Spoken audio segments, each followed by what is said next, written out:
relied on in determining the cause of death for Ms. Bennett, given the fact that the expert who testified to the validity, the integrity, and the blood in terms of the cocaine being in the blood, that she was a surrogate witness, it should be excluded after her testimony when she stated that in the amount of time that she had to review all of the data, she had to rely on the underlying test and analysis.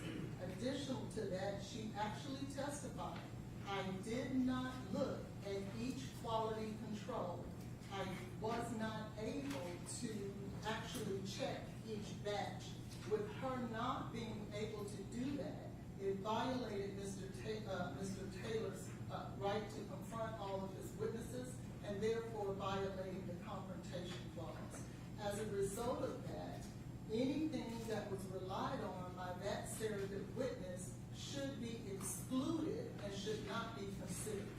Without the blood listed in work toxicology report number 231268889, there is nothing that the ME has testified to that she relied on in order to determine the cause of death for Ms. Bennett.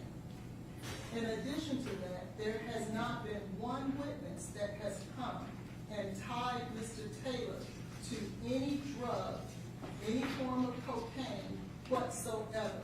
There has not been any evidence presented to this court that Mr. Taylor bought cocaine, researched cocaine, did anything of the sort during the there have to be?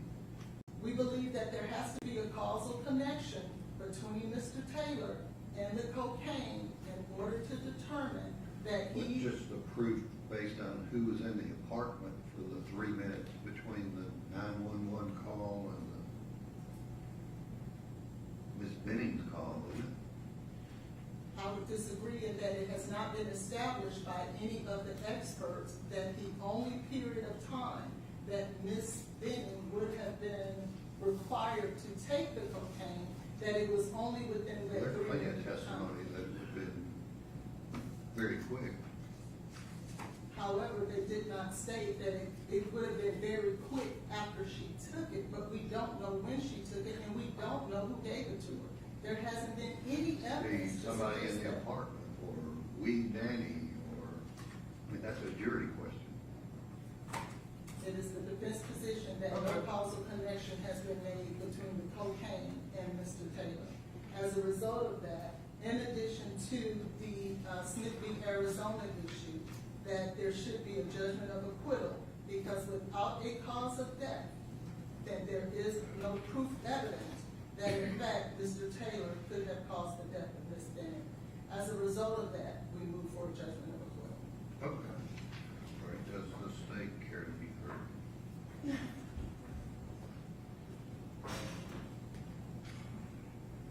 Your Honor, Dr. Mithun was very thorough in explaining that she did her own analysis. She was not a substitute witness, just reading from someone else's report. She did her own analysis. She formed her own opinion. She wrote her own report. It is not even a comparison. Her explanation about that there's no connection to Mr. Taylor and the cocaine, and the state submits that there is substantial circumstantial evidence of he is the person who put the cocaine in Jade Benning's drink. Her own words were that she just didn't know what it was. Dr. Carney gave very explicit testimony about timing and that it wouldn't take long to feel the effects. She described dizziness as being something that would be possible, as well as the person might be able to walk, but not for very long after ingestion. And she said that a time frame of approximately 30 minutes until Jade Benning would be in full cardiac arrest, that was consistent with everything that she knew, and specifically consistent with the other autopsy she reviewed. That was the only one that had circumstances similar to Ms. Benning's case. There is I would say proof beyond an absolute absolute certainty that Mr. Taylor was the only one with Ms. Benning in that apartment during that time frame. So the state would ask that their motion be denied. Okay. All right, at this point, the court relies on the testimony that's been presented by the state. In light of that testimony, the court's discussed already the testimonial Smith v. Arizona issue. There's nothing the court's heard since that ruling that changes that. I mean, Dr. Mithun talked about each batch, but said that didn't affect her reliability of her testing. She looked at a number of them. I don't know if she was asked specifically how many, but, and in terms of the causal connection,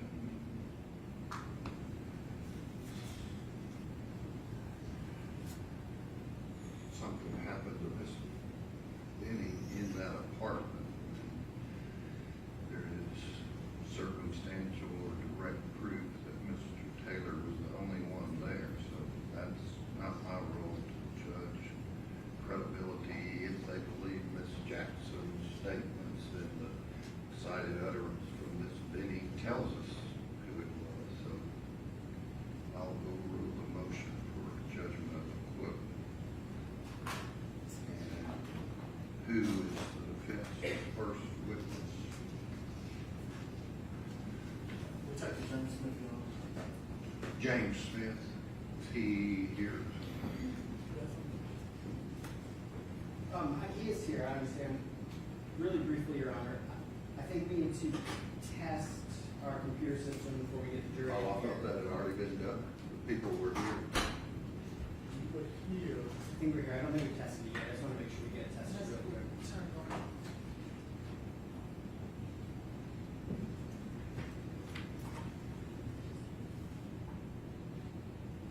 Is that your computer? Yes, What's on your computer? it's a PowerPoint that's on it. Well, your apps are down there. Yeah.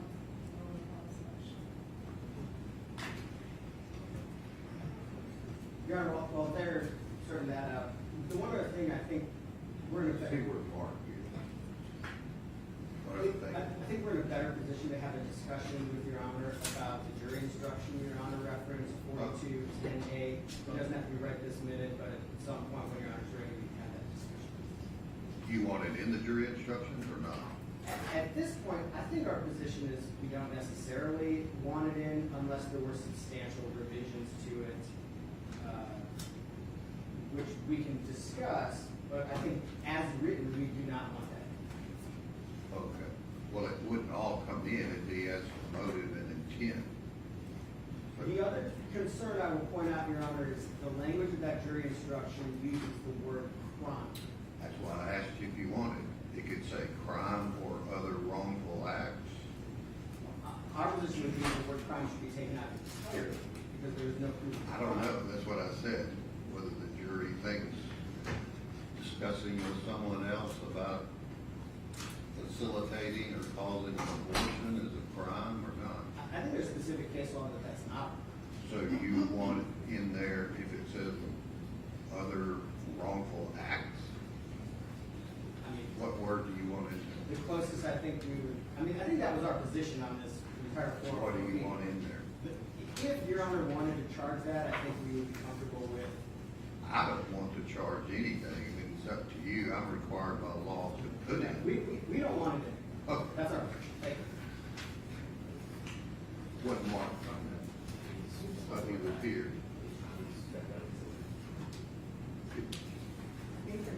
We don't need this for the first witness, so.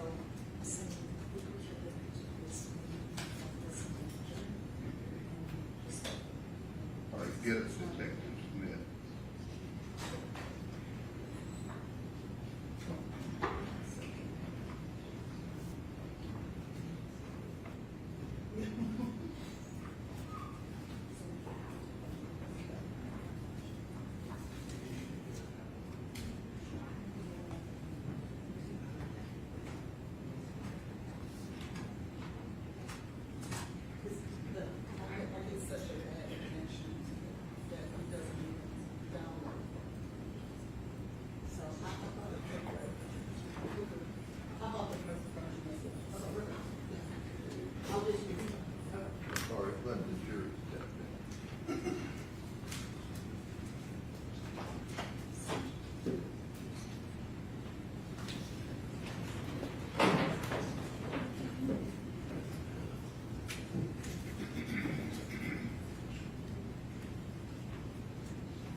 Good morning to you, ladies and gentlemen. Jury, let the record reflect all of the jurors are here and present, and the defense wants to call Detective Smith.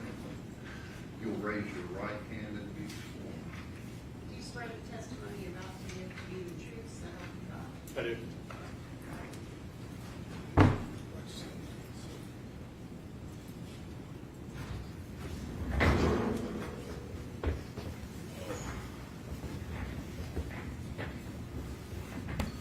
Good morning, Detective Smith. Good morning. Can you please state and spell your name for the record? It's James Smith, James Smith. And where are you currently employed? The Metro Nashville Police Department. And how long have you been employed there? Nearly 13 years. Did you ever have an occasion to get involved in this case involving Mr. Blaze Taylor? I did. Were you the first officer on the scene at the hospital, the first detective on the scene at the hospital? I was the first detective to respond. Did you ever call Andrea Browning and give her permission to go into the house? Initially, I did not recall that spoke, but yes, been talked about. Yeah, And would you have given anybody permission to go into the house? Is that something you would have done? the only time that would be done is because I was not doing the search warrant, and the officer I had released, the officer, Herbert's officer, who initially was going to secure the scene or the apartment at that time. He had been released. The apartment at that time had been released, was no longer in police custody to be frozen and such. So to give permission to anybody, it would have been after that fact that I can't say they can or cannot go in there at that time. And just to be clear, do you have any documentations or recordings suggesting that you gave someone permission to go into the house? I personally do not. And would you have given permission for her or any friends to enter into the apartment? If given permission, it would have just been family. I would have given the family. And did you give family permission in this case to go into the apartment? Based off the recollection that was given to me, it would have been either stepmom or mother, but Ms. Browning would have been the contact. Would an email that you sent refresh or aid in your memory for your testimony here on today? Yes.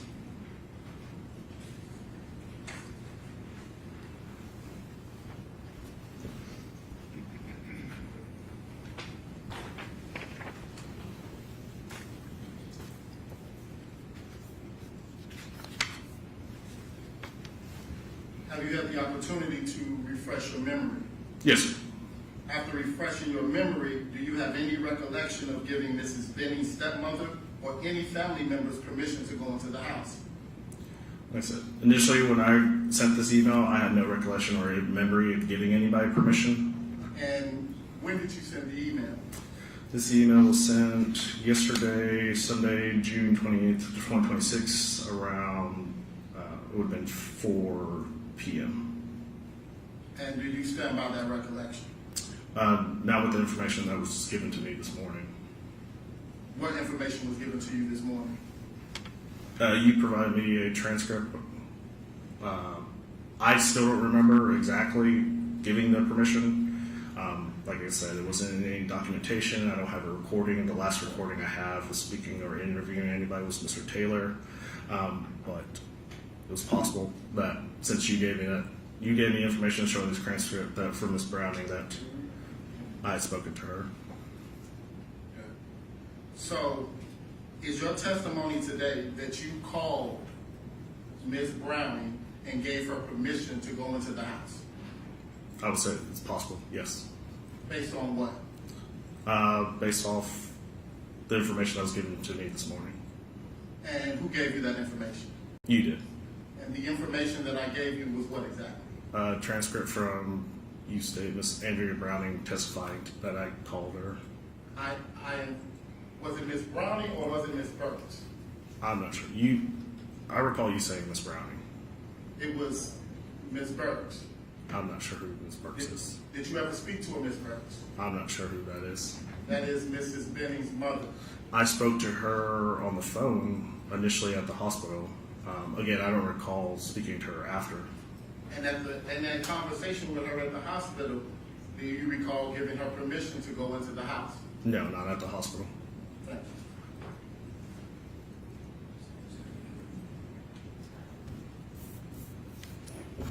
Clerk, any questions from Mr. Taylor? We did Sergeant Smith, correct? Yes, sir. All right. Sergeant Smith, the other patrol, the uniformed officers had spoken to certain individuals, including Ms. Browning, before you did, correct? Yes, sir. All right. And if the timing reflects that your conversation with Ms. Browning was approximately 1:45 a.m., does that sound accurate? Yes, sir. And again, that would have been after Officer Fish discussed, Yes, sir. interviewed her. And so at 1:45 a.m. and thereafter, you knew that there was not going to be a search warrant, Yes, sir. correct? And that there was not going to be any police present at the apartment, correct? Correct. And so legally, whatever, morally, was there any authority you had to tell them that they could not go into Jake Benning's apartment, secure it, and deal with it? No, sir. Once it was released, I can't say who cannot go in there. Well, when you say release, Oh, had anyone ever actually been there to put No. up crime scene tape or stand at the door, no, sir. barring entrance? No, sir. And so whether you told her that 1:45 or thereabouts, or later in the call, you had absolutely every right to go there. At the time, yes, sir. That's all I. Detective Smith, to be clear, yesterday in your email, you said you did not talk to anyone? I said, based off my memory and recollection, I don't recall or recount talking to anyone about giving permission to enter the apartment. And you are aware that your conversation with Ms. Browning, do you know if that was recorded or not? The initial conversation with Ms. Browning at Vanderbilt Hospital is. Any conversation, again, the last conversation that's recorded in my interviews was Mr. Taylor.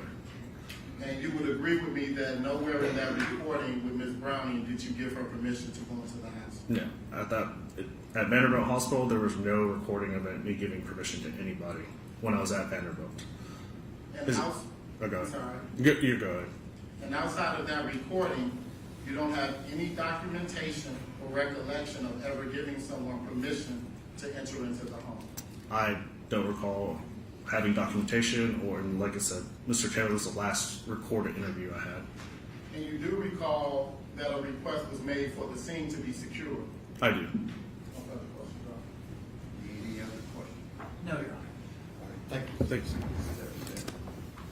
Who's the next witness? We will call Sergeant Lindsay Fish.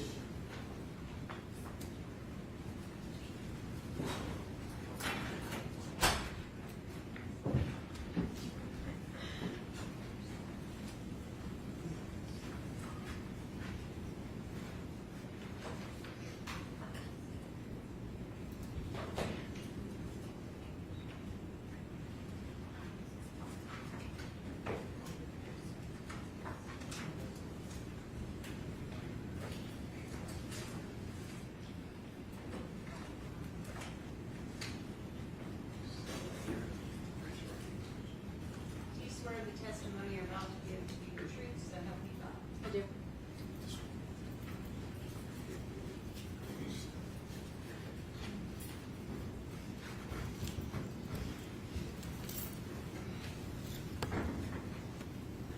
Good morning. Morning. Can you please state and spell your name for the record? Lindsay Fish, LYNSEY, And how are you currently employed? I'm a detective with Metro Nashville Police Department And how long have you been employed there? since 2020. And did you ever have an occasion to make the scene in an incident involving Ms. Jade Benning Vanderbilt Medical Center? I did. And that would have been around February 25th of 2023? Correct. And in what capacity did you show up on the scene? I was a patrol officer. Were you wearing a body worn camera? I was. Was it activated? It was.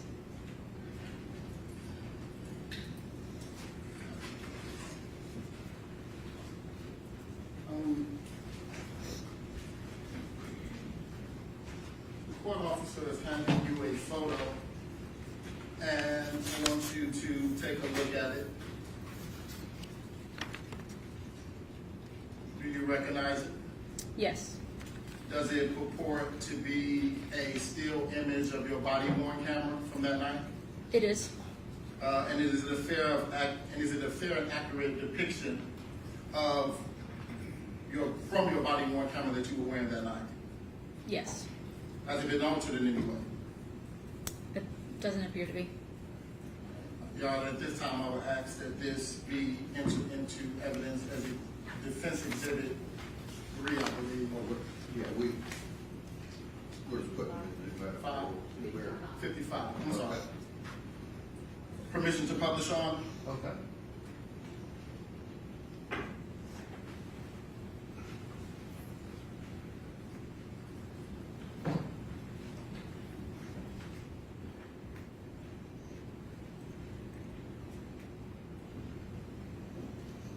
Can you describe what you see in this scene here? This is the entrance to the ER of Vanderbilt Hospital. So this is can you circle this right here? That pole, can you circle it on the screen, please? What is that? It's a form of metal detector. And if a guest were to come into the emergency room, would they have to go past that metal detector? They do. You see this person with that mask on right here? Yes. Can you circle that individual, please? Do you know what that individual is doing? He is the security officer for Vanderbilt and was checking people in as they go. And that's what he was doing that night? Yes. And to the best of your recollection, was this individual alone, or was there another security guard also present there? There was other security there. And to the best of your recollection, were they doing their job? To the best of my recollection, yes.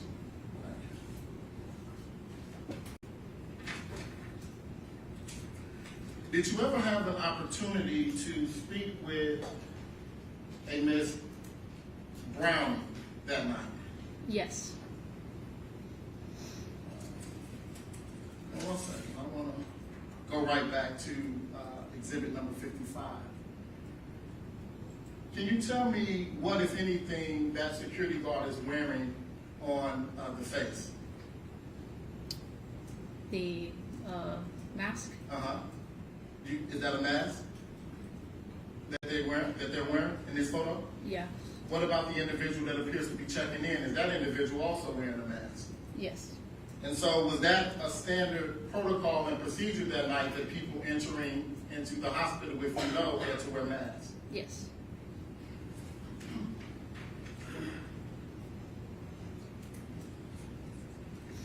Now, I just want to try to orientate the jury to, when you say you were one of the first officers on the scene that day, Correct. would that mean that you would have come before any detectives would have arrived? Yes. Did you have the opportunity to speak with a Miss Andrea Brown? I did. And do you know who that is? It was Miss Benning's stepmom. And do you Roll recall? up closer to the mic. And do you recall while speaking to her that Miss Burks got on the phone? I don't know who Miss Burke is. Miss Burks would be the mother of Mrs. Bennett. Yes. She did in fact get on the phone. Yes. And you were present for that. I was. And what, if anything, did you instruct them while you were in the presence of Mrs. Browning with Mrs. Burks on the phone?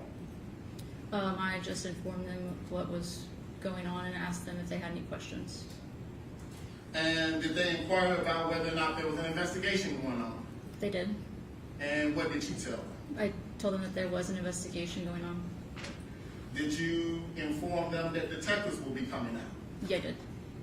Did you tell them that the house, the apartment should be frozen? I did. Did you tell them that in being frozen, no one in, no one out? I did. And you came before Detective Smith, correct? Correct. And again, when you gave those instructions, Ms. Browning was present Yes. and Ms. Burks was on the phone? Yes. No further questions, Your Honor. Questions from the state?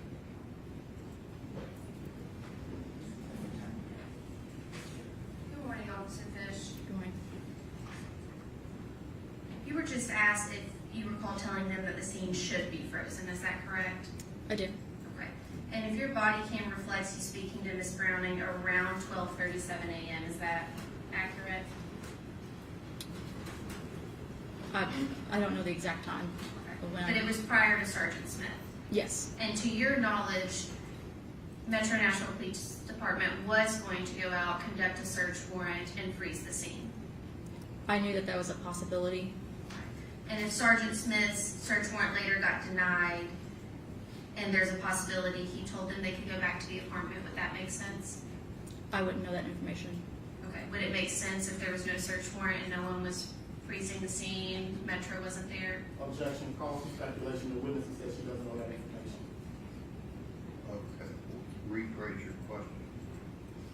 Officer Fish, if Metro Nashville Police Department has no legal basis for holding a scene, freezing a scene, if they're not conducting a search warrant, would there be any reason to tell the family that they could not go back in the apartment?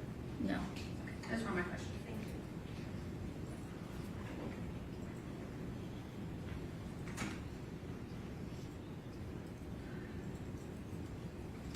Officer Fish, do you recall ever stating that you all had information that a possible crime had occurred? I do. And that's the information that you gave Ms. Brown, correct? Yes. That the investigation was why the investigation was happening. Fair enough. No further questions, John. Any other questions? No, sir. Thank you. You can step down and get excused. Thank you. Who's the next one? The defense calls Leah Gutierrez.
you please state your name for the record, please? My name is Nia Gutierrez.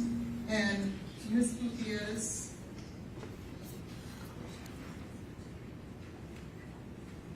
how are you employed? I am a Tennessee licensed private investigator and a Texas licensed private investigator. And how long have you been a licensed investigator? In Texas for about a total of 7 years, and in Tennessee, I'm coming up on 1 year. And did you recently move to Tennessee? Yes, last year. Okay. And what company do you work for in terms of for investigations? Out of Texas, I work for Willis and Associates, and out of Tennessee, it is Covert Results. And how long has Covert Results been in business? Since 2017 or 2018, I believe. Did you have an opportunity to go out to the Ontario apartment where Ms. Benning lived? Yes. And when you went out to the apartment, did you have an occasion to view the apartment where Ms. Benning lived? Yes, I did, on the exterior with the door closed. Also, did you have an opportunity to view the marquee for the apartment? Yes, I did. I want to draw your attention. Do you have with you photographs? I have something else not to put photographs with me. Should I have photographs? Okay.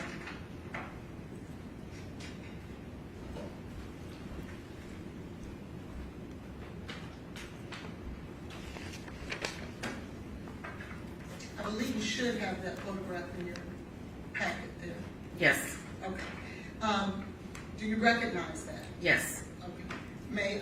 Can you find that in your packet and can I get my copy back?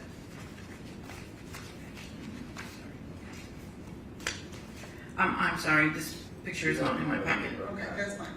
Do you recognize that photo that you Yes. took? Yes. And what is that a photo of? It is a picture of the marquee of the incident location demonstrating the physical address of the apartment complex. Okay, now I have it back, please, so that I can publish to the jury. Is it in the same fashion in the way that you photographed? Yes. And are you the one who actually photographed this? Yes, correct. Your Honor, at this time, I'd like to publish.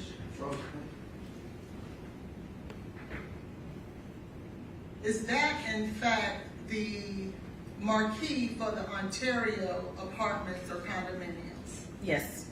Have you had the opportunity to view any photographs from 2023 or February in regards to the Ontario apartment complex? Yes. And is that marquee in the same fashion that it was in 2023? Yes. Could you please read for us the address here at the bottom of the sign? It is 1522 through 1550 Lebanon Pike. Thank you. Did you have an opportunity to go out and look to see apartment 107 where Ms. Benning was living at the time? Yes. And were you able to ascertain whether or not Ms. Benning's apartment had windows? Yes. Where were her windows situated? On the rear of the apartment. If I may, Your Honor. Was there anything behind that apartment where the windows were located? There is a trailer type business, it's a trailer service repair business at the rear of the apartment complex. It's rather large, and from my understanding, it's called TSR, and they repair trailers. I want to first show you this photograph here. Do you recognize that? Yes. And what is that? It is an angle from the rear of the apartment. And are you the person who actually took this photo? Yes. And could you, for the jury, well, let me ask that it be admitted first, Your Honor. Okay. Could you, for the jury, please point out which window belonged to Ms. Benning's apartment? It would have been, I'm not sure. Mark, I can mark on here, sorry. It would have been this one. okay. And I want to now show you another photo. You can clear the screen. Oh, sorry. Okay, Got it. there you go. I want to now show you this photograph. What is this? This is a picture of the rear end driveway, you could say, of the apartment complex, coming in after you would come into the apartment complex and then turn to the left. It is a picture of the driveway alley behind the apartment. And would Miss Benning's apartment window be adjacent to that, I guess, would it be a pasture or field? It would be, you could say, parallel, yes. Okay, parallel, thank you. And if you could just orient the jury where Miss Benning's apartment window would be located. I can point? Yes. Okay. It would be this way. And did you take this photograph? Yes. At this time, we would offer, We'll just make it collective whenever you Thank get you, all Your of Honor. them you got. If Miss Benning was to have a camera in her window, where would that camera, if it was facing out, where would it focus on? Where would it be directed towards? Depending on the range of scope of the camera, it would have captured the entire back alley drive here, or maybe just her back patio, or to where a vehicle could be stationed back there, or all the way up into the trees. It's unsure. Were there any other windows besides those windows that you saw in apartment 107 at the Ontario? That is the only one that I recall. I want to draw your attention now to another photo, if you can clear the screen. What is this? This is an angle closer to the end of the parking where the truck repair service business is located, just below on the hill. Is that also behind Miss Benning's apartment and the view that would be out of the only window in her apartment? Yes.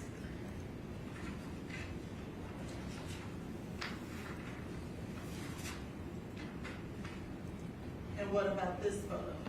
That is another angle showing the trailer service repair business.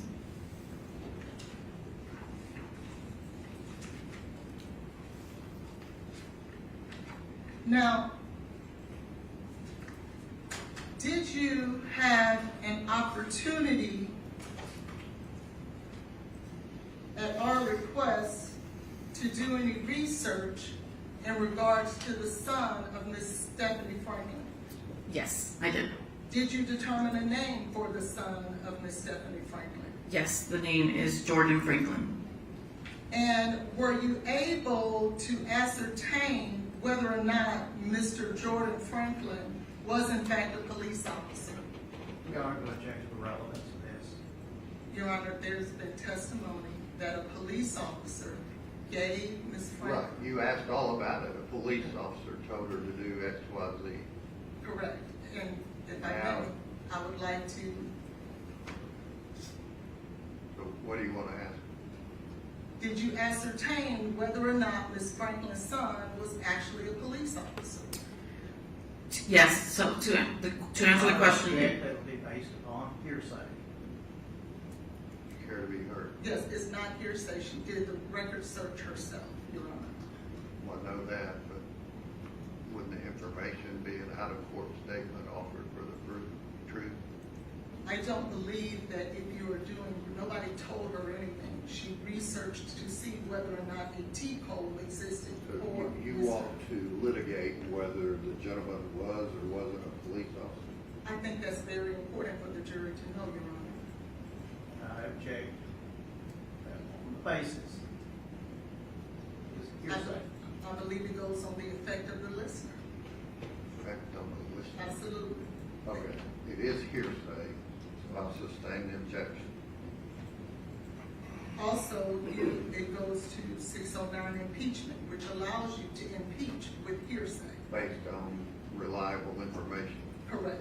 And I believe that the information that Ms. Gutierrez received. You was have reliable. someone that you're calling from a police department saying he wasn't a police officer? Yes, sir. You do? We have researched and looked No, I'm at. taking, do you have a person from that department? Ms. Gutierrez called that I'll department sustain the directly. objection.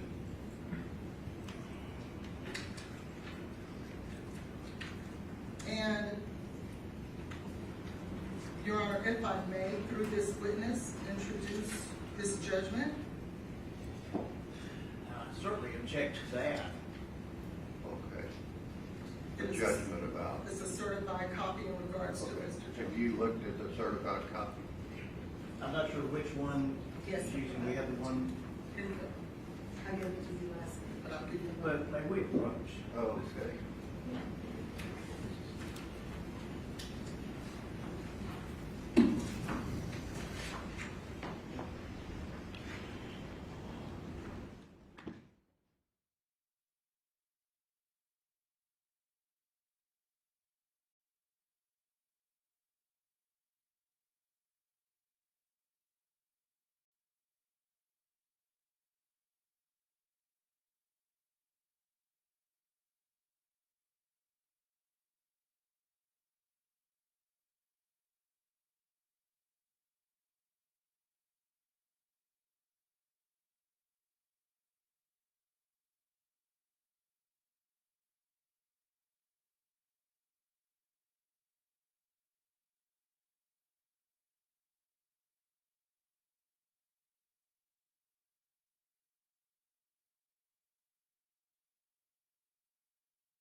Any other questions?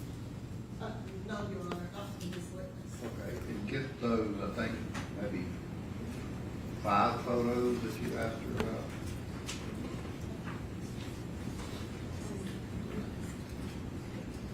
Get those and we'll make them 56 collectively. Okay, any other questions? Not of this witness at this Okay. time. Any questions from the state? I would request Jinx. Any statements you have from this particular witness? No, Your Honor. Okay. May I see the exhibit, The photos? the collective exhibit? Yes, sir. Yeah, that's all right.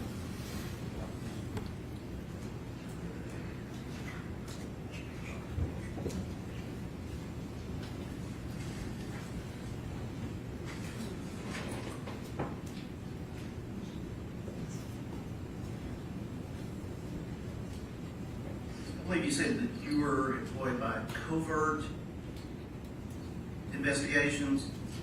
Did I get the name right? Yes, and Willis and Associates. Oh, okay. And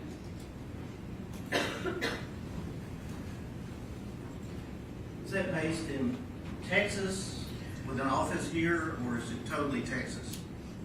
The Willis and Associates firm is based out of Houston, Texas, and Covert is here out of Nashville, Tennessee. Okay, and so when were you retained? When were your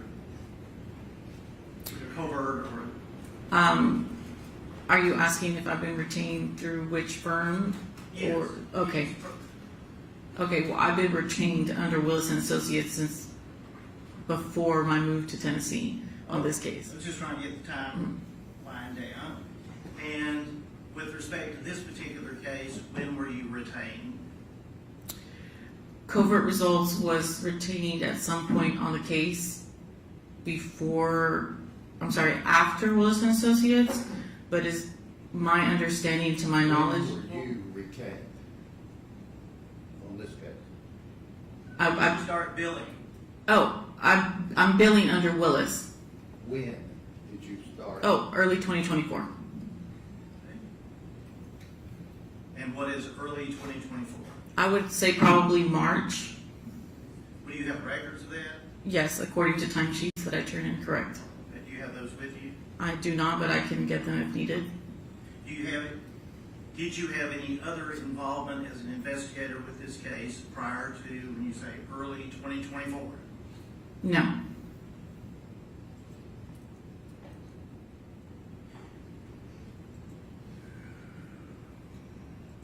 Were you familiar with this apartment complex prior to being No, retained? I was not. Now, Ontario is an apartment complex on Lebanon Pike here in Nashville, Davidson County, Tennessee. Correct? Yes. And this sign is at the entrance, correct? At the entrance, correct. Main entrance. And Miss Benning's apartment that you were directed to is essentially in the far back corner, correct? I would say the center far back corner building.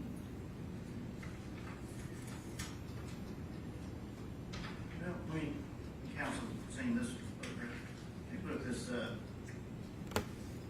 view.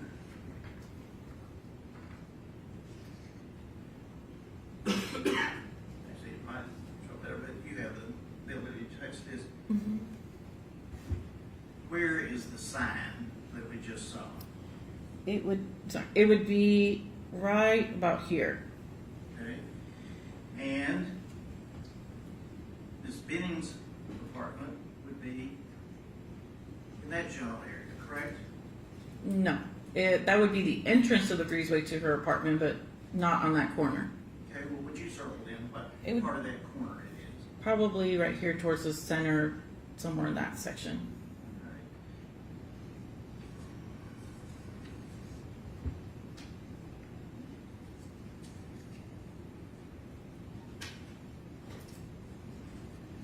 Yep, another one that's a little bit further out. And this is a larger view of the businesses in the area, correct? Yes. And the truck repair place is in the top of the picture, is that correct? Yes. And now on this picture, could you circle what you say is Miss Benning's apartment? You want me to circle it on here? Yes, please. And again, circle the entrance. Where the marquee would have been? Yes. Thank you. Connor, I would tender these photographs as the next one, 58, 57. There are two, There are two, yes. okay, just make it collective 57.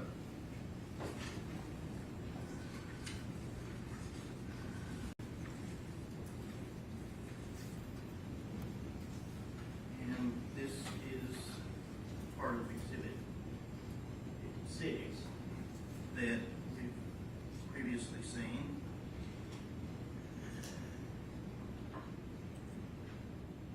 Would you circle again what what you say is the window to Ms. Benning's apartment? No. The next window over, is this also not a part of her apartment, or do you know? I don't recall. I have to look at a bigger angle, but it is possible. Okay. And obviously, as we see in this picture, the blinds are closed all around, correct? Yes.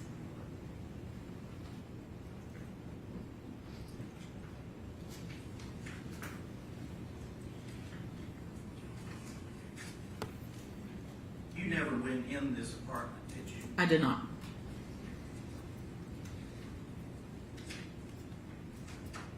And the photographs that you took, do you know when those were taken, the date and time? Can I look at my notes, Your Honor? Sure. On June 21st, June 24th, and June 26th, just this recent, I visited the property. Okay. This month, Correct. had you visited the apartment complex prior to that? I had not.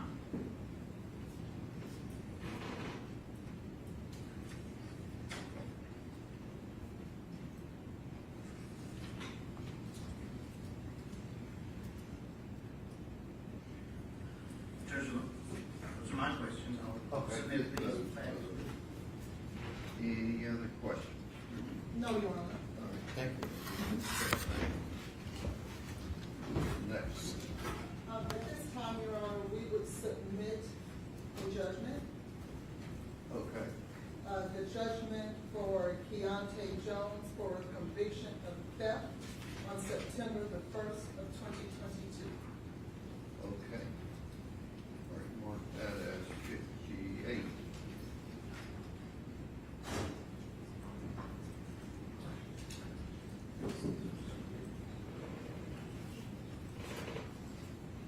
Who's the next one?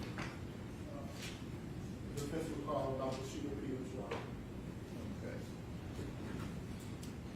Yeah, I have to do this with Lady Louis approach. Okay.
Raise your right hand and be sworn.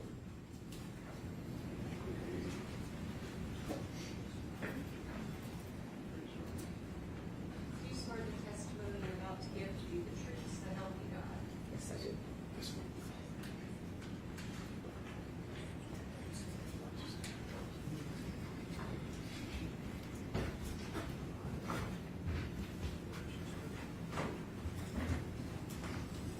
Good morning.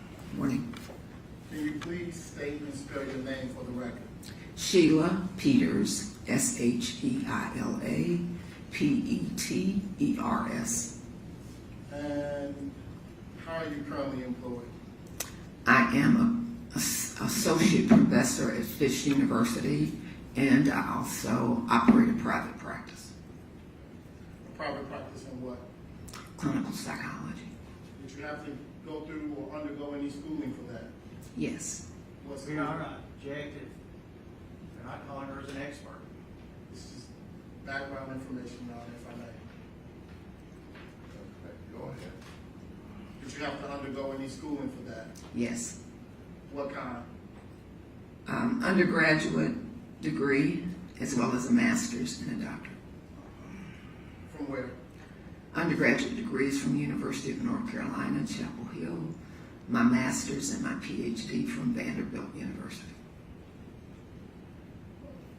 Dr. Peters, have you ever been employed with the Tennessee Titans? Yes. In what capacity? As the team clinician, And in that role, what were you expected to do?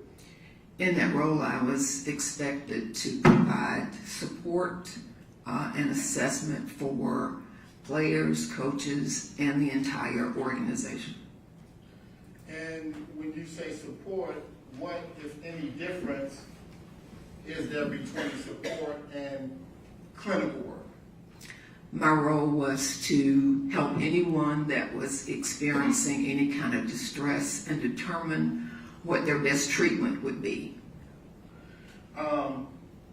Did you ever come to know Mr. Blaze Taylor? Yes. How?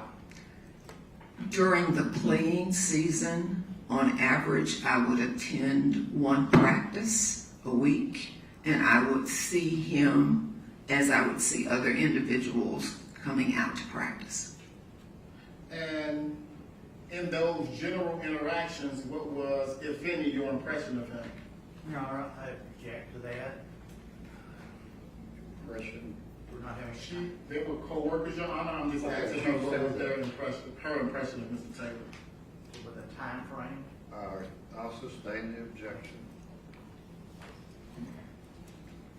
When, did you ever interact with Mr. Taylor in 2022? Just cordial hello. And did you ever interact with him in 2023? Yes. And what was your interaction with him? I was asked by the GM. Your Honor, objection. Okay. Hearsay, and this is in a professional capacity.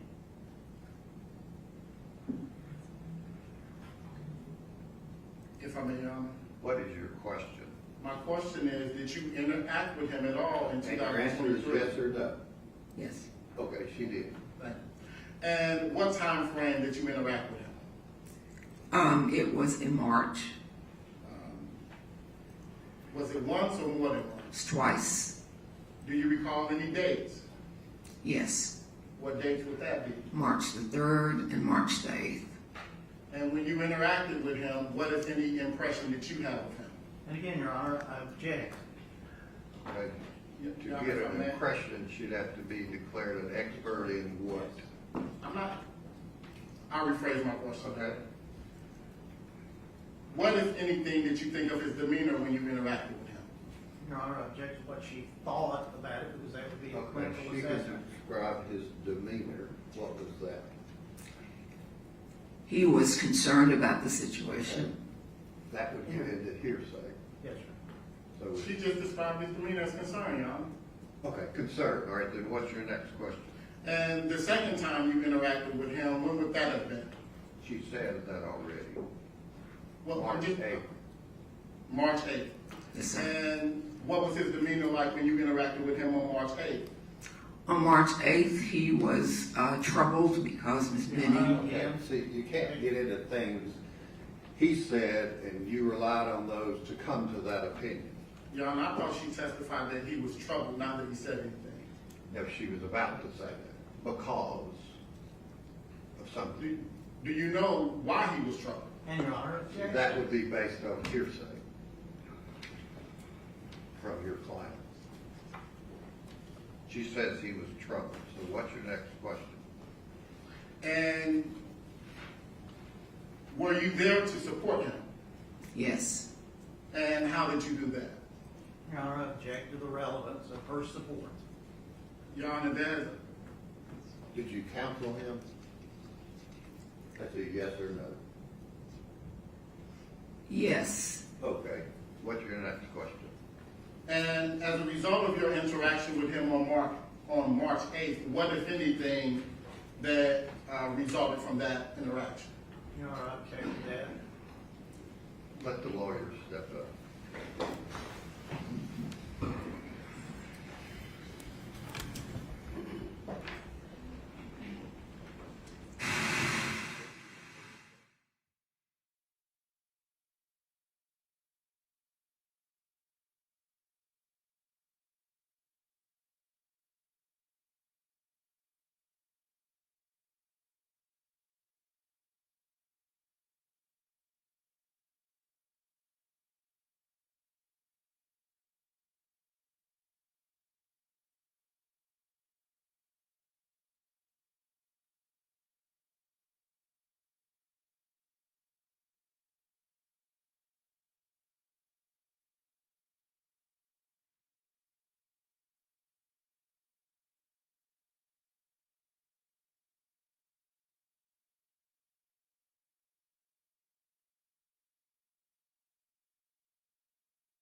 Any other questions?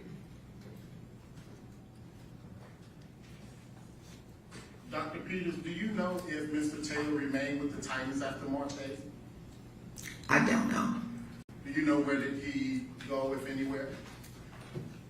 Sometime thereafter, he went home. Do you believe that was a good decision? Well, Your Honor, whether she believes it. Okay, I'll sustain the objection.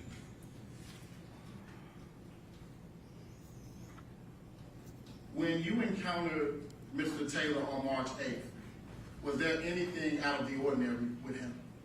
It's been asked and answered. Okay. How would she know anything's out of the ordinary unless it comes from hearsay? Well, based off of the impression that she would have gotten in observing him and interacting with him, what his demeanor may have been. She's described that as trouble. She did, but not in relation to not in relation to what would actually happen when he left. So I think it's a little nuanced there, Your Honor. Okay, well, I'll sustain the objection. During your time at the Titans, did you ever have any personal problem with Mr. Taylor? No. No further questions, Your Honor. Any questions from the state? No, Your Honor. Thank you, ma'am. You can step down.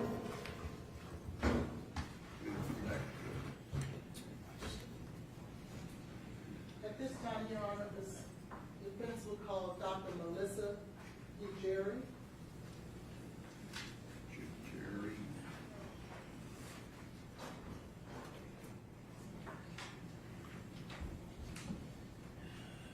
Your Honor, at this time, pursuant to previous discussions, state request carry out. Of course, we have no report.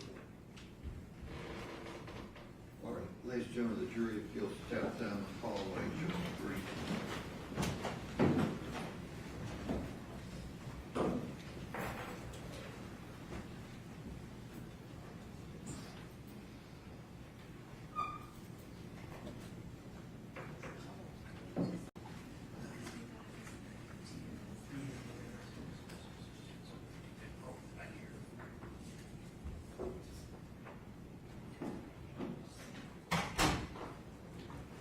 What is it, hang on a second, ma'am, what is this witness being offered for? This witness is being offered in regards to the NMS reports.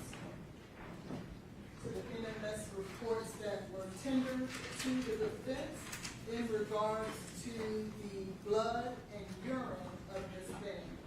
And the testing of that blood and urine that went to the cause of death in this particular And case. you're wanting her declared an expert in what field? And laboratory testing of toxicology. Is she a toxicologist? She is. Okay. And the state's objection is what? That we have no report, we have her CV, but no report to know what the parameters of her. Do you have a report from her? She didn't give a report, she looked at the Notes? evidence. Do you have any Do you have any report? notes? So you, no, I'm asking you, do you have any information from her that would be considered a statement? I don't, Your Honor.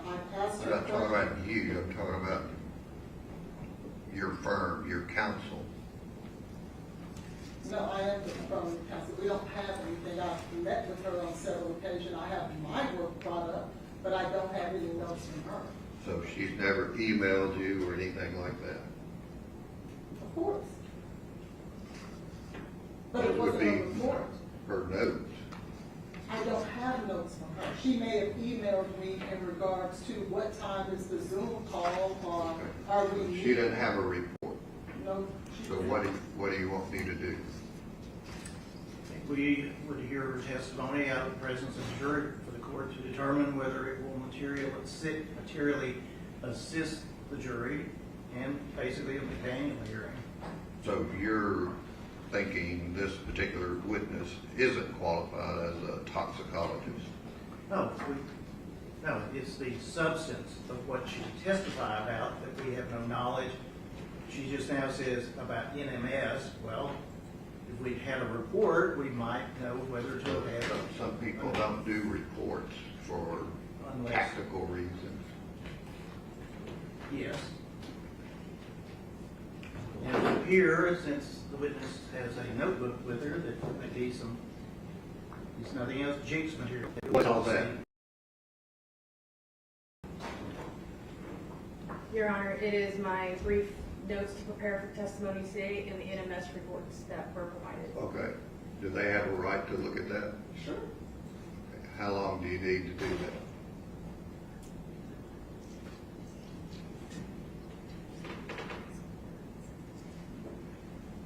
See, this just, the jury's back there thinking, I won't say what they're thinking. Prior to the last trial, when we had this come up, certainly recall that the court said witnesses would be excluded if they did not prepare a report. And here we are now without a report. I don't know if I said that. As well as counsel saying that they were only intending to call Eric Devlin. Well, I don't know who that is. I mean, this person's listed on this witness list. We have provided the state. Lena Gill. We have provided the state a full list of all of our experts and a brief summary of what they are to testify about. The rules and the statute does not require that every expert draft a report.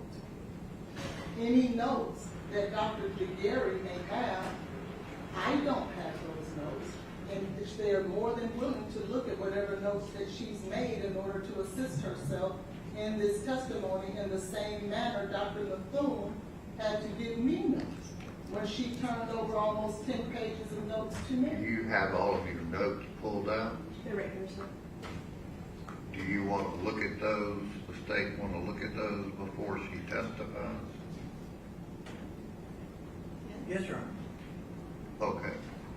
Run copies of those, Mr. Evans. And of Dr.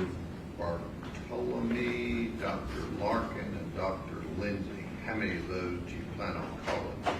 All of them. Do they have notes? I can find out. Do they have reports? They do not have reports. All of our experts, Your Honor, reviewed all of the toxicology reports in this case.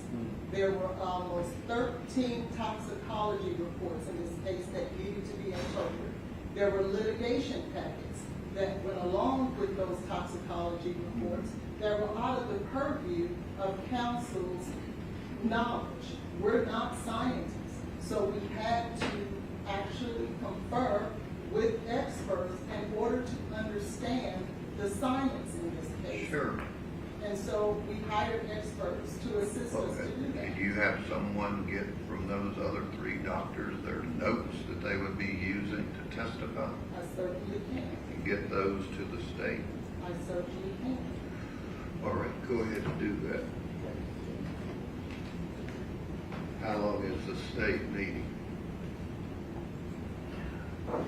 Judge, we were very much under the impression, based off of Your Honor's prior rulings in the hearings, that if they did not provide us reports, their experts would not be allowed to testify. We would have had Dr. Mithun stay so that she could be in the courtroom and listen to this, so that we could recall her as a witness. We are without our experts, which is exactly what we said when we asked Your Honor to exclude them if they I did think I not can provide a report. exclude them when they don't provide a report. The rule talks about turning over a report discovery if there is one. And the state didn't give us notes of all of their experts. They got I don't a know. litigation packet. That is their We note. Said you had asked for that 1,300 pages. We asked for that litigation packet and paid for it ourselves. The state did not provide it to us. We provided it to them. Do you want time to get Dr. Carney or anyone else up here? Judge, our toxicologist is in Pennsylvania. We never said we I want. didn't ask you to say anything. So what do you want me to do? Declare a mistrial? Delay it till next Monday? Would Your Honor allow us to contact Dr. Mithun and see if she is available to watch it by video so we can at least confer with her after this witness testifies? If she was present today, she would be allowed in the courtroom. Sure, she can go on, as I'm understanding it, live streaming and watch it. May I step out to get in touch with her to see if Sure. she's available to do that? All right, get those other notes. We'll be in 15 minute recess.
say, Brenda? Yes, Judge, we were just, honestly, to expedite the process, we are no longer asking for the jury out. We have our toxicologist that's on the link, and we won't, if your honors are going to allow the witness, we won't object. Okay. Well, if you want to be heard on your qualifications and all, then I can do that. Not as attorney. Okay. And then if Dr. Minton is to be recalled, I haven't heard anything. I really know nothing. We should, we would like notes and emails as well, please. what are you talking about? I said, if she is, so that we can get ahead of it, we would like notes and emails as well, please. Notes and emails about what? Her testimony and her notes that she. She would be, as you said, offered as rebuttal. And I would like that. Raise your right hand, we'll just bring the jury down then.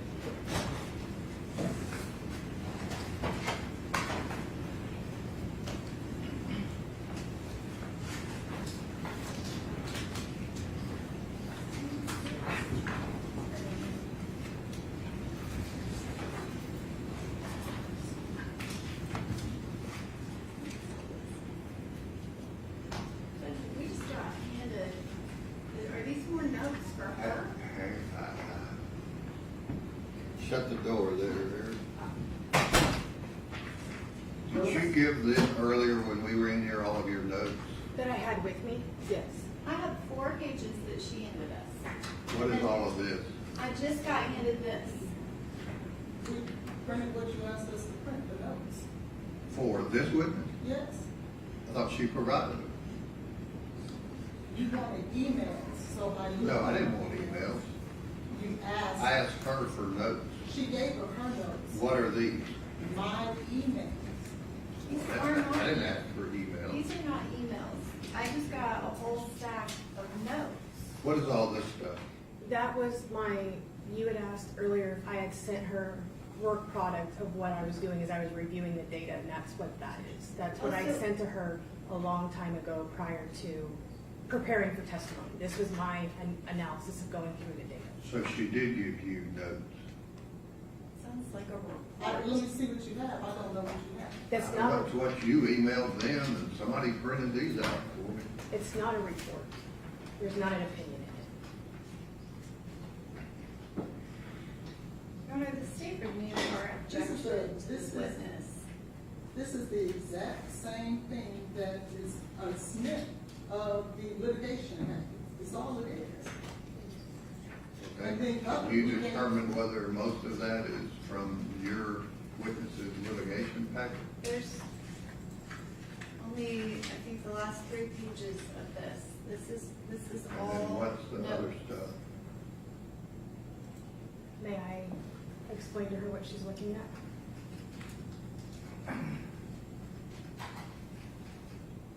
I'm asking counsel. Okay. If you look, all of this are snippets of the litigation text. Is all of this snippets from the litigation packet? All of it is derived from the litigation And package. then What do you there are mean notes derived from? on It's- top of it. It's notes on top of it of what I was From seeing. who? From me, as I was Why didn't you looking. give us that earlier? I didn't have it, sir. I don't have See, it. this is what hide the balls off. You know, I got a jury back here, I guess I'll direct myself to you, that's thinking I'm an idiot because of this trial. The procedure, the logistics, and they're back there wondering what in the heck we're doing.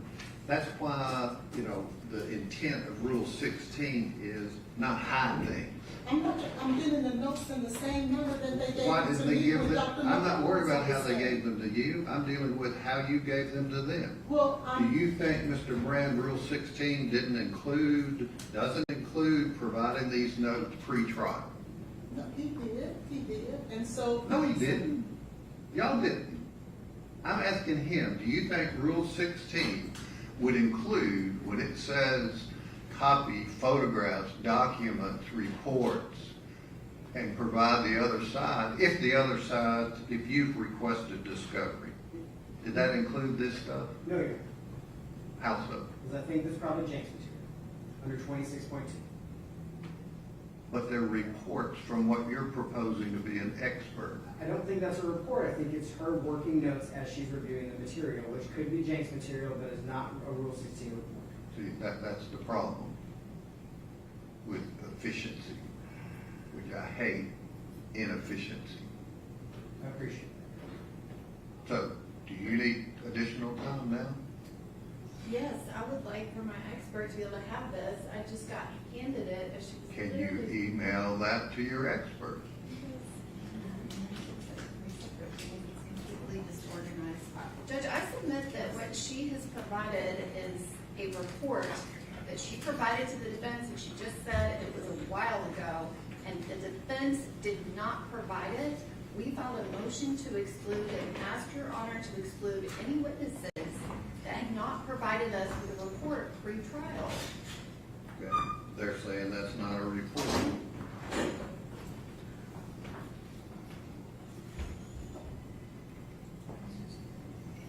I mean, do we need to have a jury out to determine if it is?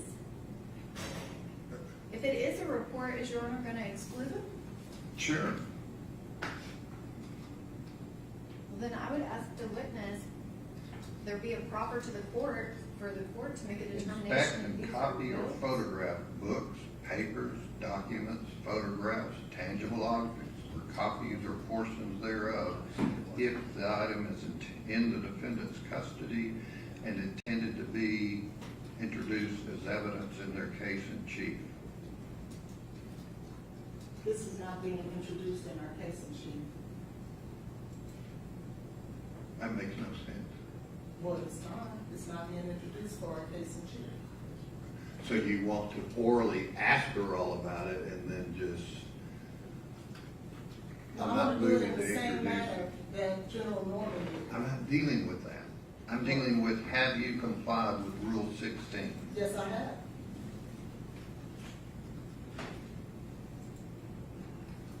So you're not gonna ask this witness to introduce anything?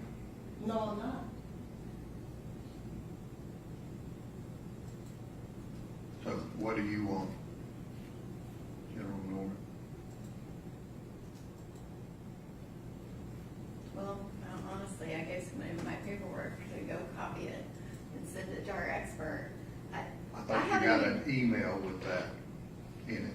I haven't even had a chance to look at it, but what the little I looked at, it looks like she typed up a report. It's not a to them. report. Where is that?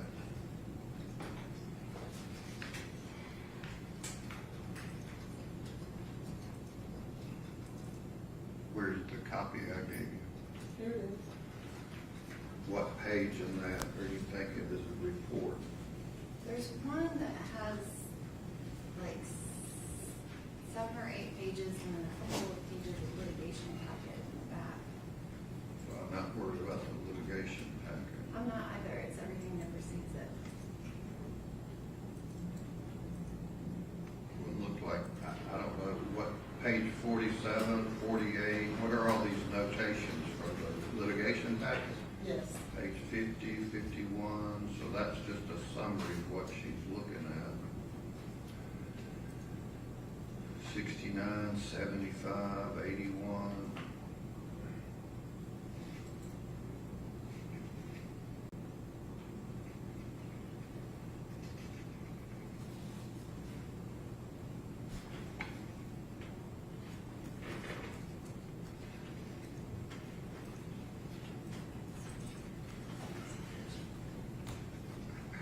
How, Ms. Holmes, is this not a report telling you what she's finding in the medical records?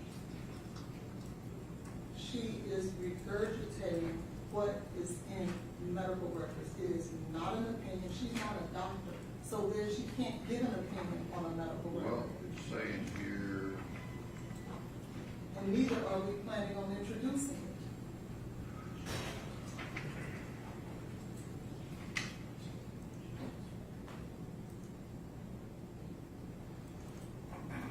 page 75, instrument had an error, incorrect vial, not on our case. What's she reporting to you? What's in the litigation packet? That is not her opinion, that is directly taken from the litigation packet. Okay, what do you want to do, General Norton? Judge, Witness testify. I think the witness should be excluded. Okay, other than that, what do you want to do? I would ask the court to give us 5 minutes so I can at least have the paperwork in front of me before she starts Did testifying. you get this document through an email?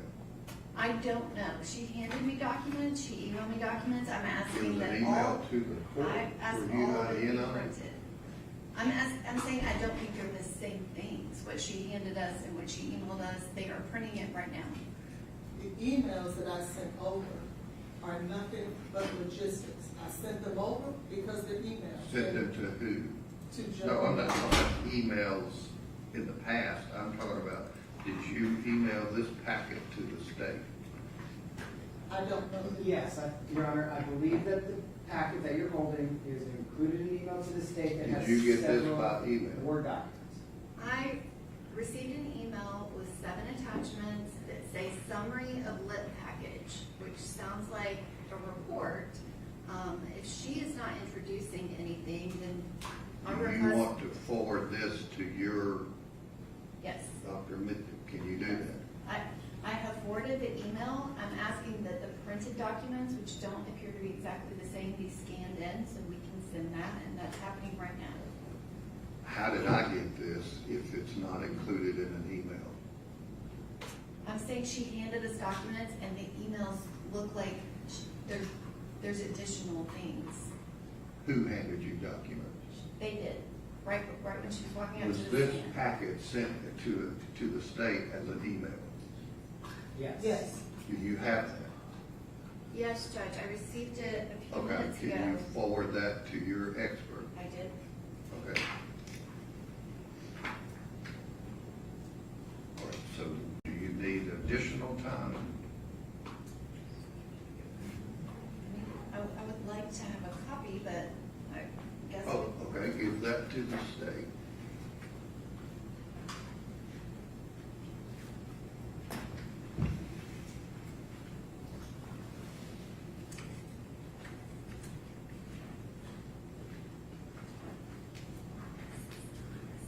So do you want additional time?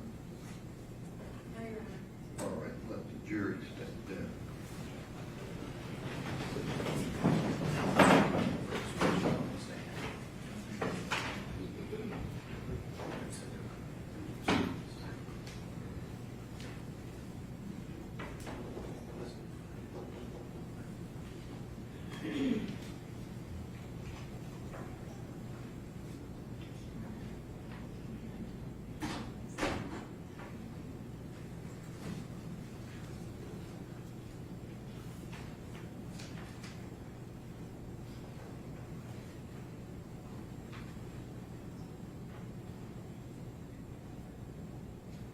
Judge, just before they get out here, the state is going to object to her testifying to anything related to any report that was not introduced as evidence in the state's case in chief. She cannot introduce NMS reports that have not been introduced. Okay. And so, These two binders? no, those are the medical records. Okay. So NMS did more testing than what was introduced in our case in chief, and I'm objecting to her testifying to any reports that were not testified to by Dr. Mitten and entered as evidence because it's irrelevant to this proceeding to talk about other tests that were not presented to the jury. Okay. Do you agree with that, Ms. Hollins? I do, because we're only Okay. talking about the two. Good, then we don't have a that they problem. testified to.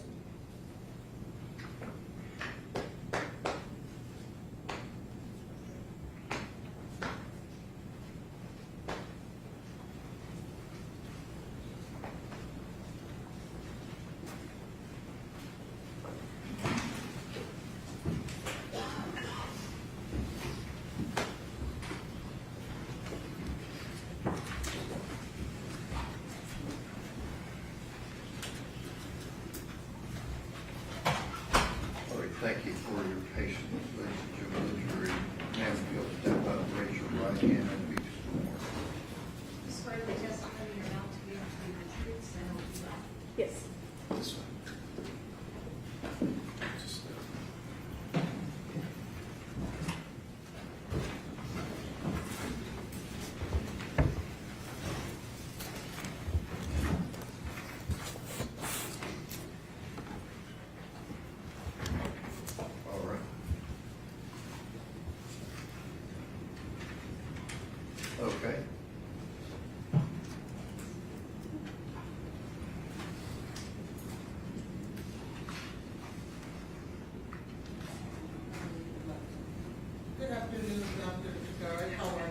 Good, how are you?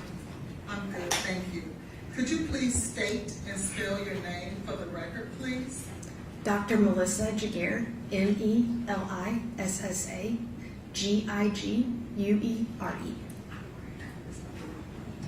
And how are you employed? I am currently an independent contractor for forensics toxicology and science.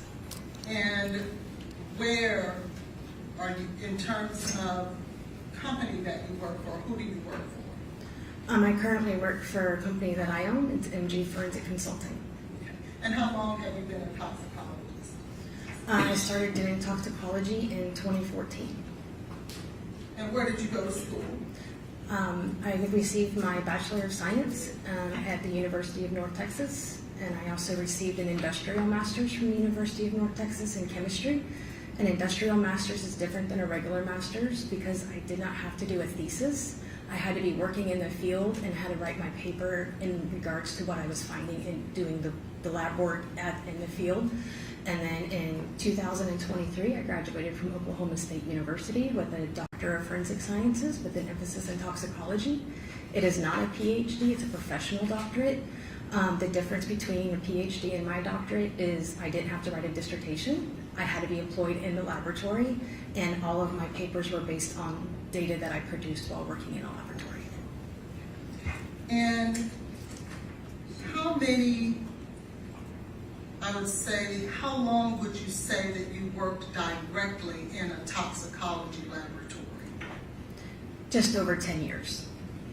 And have you been peer reviewed with your work? And have you also peer reviewed others and their work? Are you referring to peer reviewed and just releasing my data and someone reviewing my work prior for release? Yes. Yes, I've done both ways.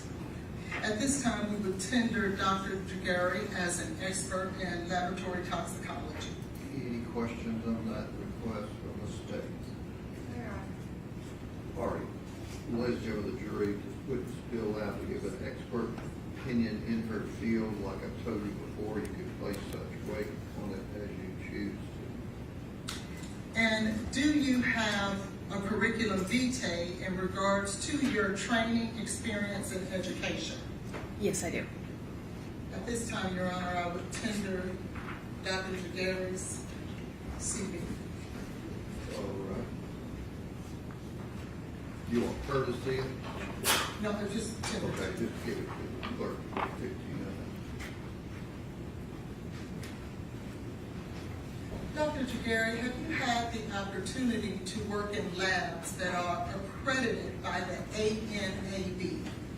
Yes, I have. I did my full 10 years working with an ISO ANAB accredited laboratory.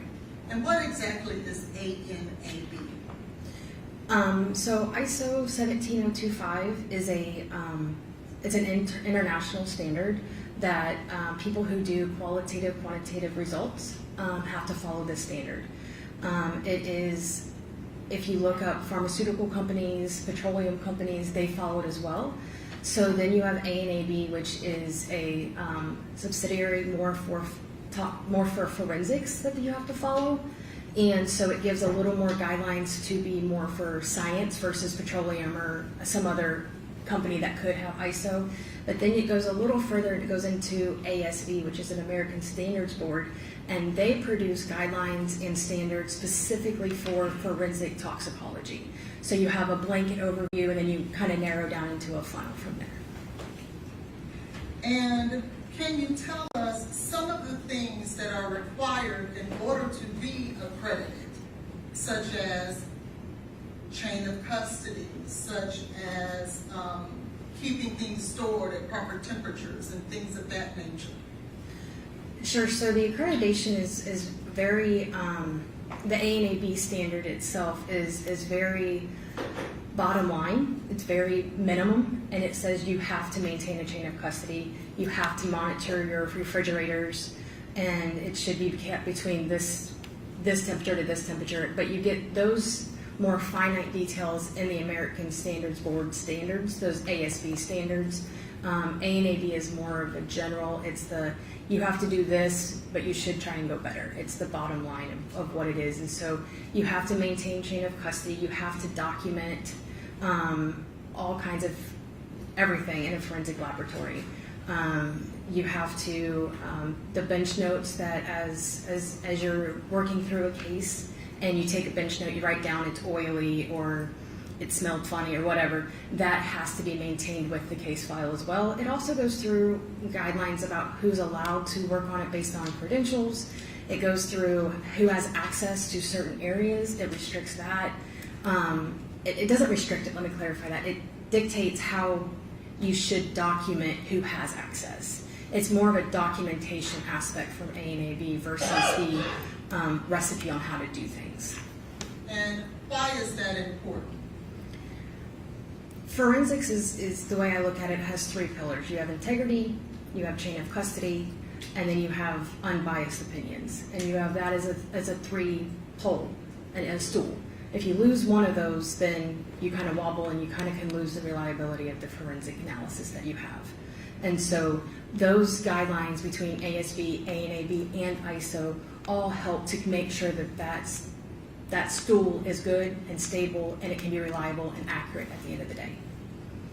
So I want to draw your attention to the NMS lab report number 231-26889. Are you familiar with that toxicology report?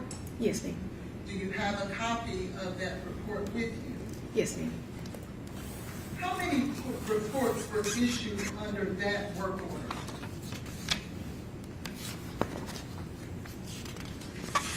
I just have the one that was originally provided to defense that was dated 5/16 of 2023.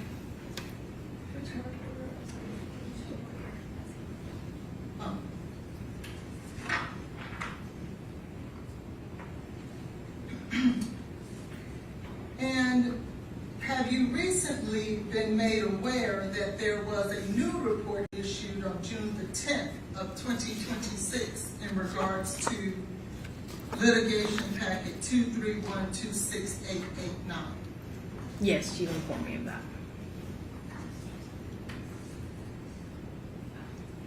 I want to talk to you about whether or not when you did your analysis, well, let me ask you this first. Did you do an analysis of this particular toxicology report? I wouldn't call it analysis in the sense of science. That's doing actual chemical extractions. I did do a review of the data. Okay. Sorry. Excuse me. I need to get with your terms. So tell me, what, if anything, did you learn after reviewing the data in regards to work order 231-26889? So when I first reviewed it, what first caught my eye was we can see at the bottom it says specimens received, so that's what I go to look at. Typically, if you're looking at anything for blood, It's not working. Yes.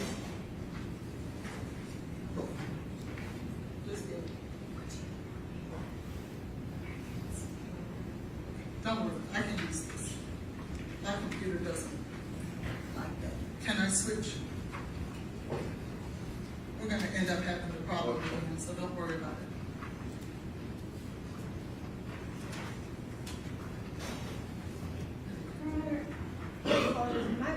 My witness is not in the feed. It keeps hanging up and she's not able to view what's happening.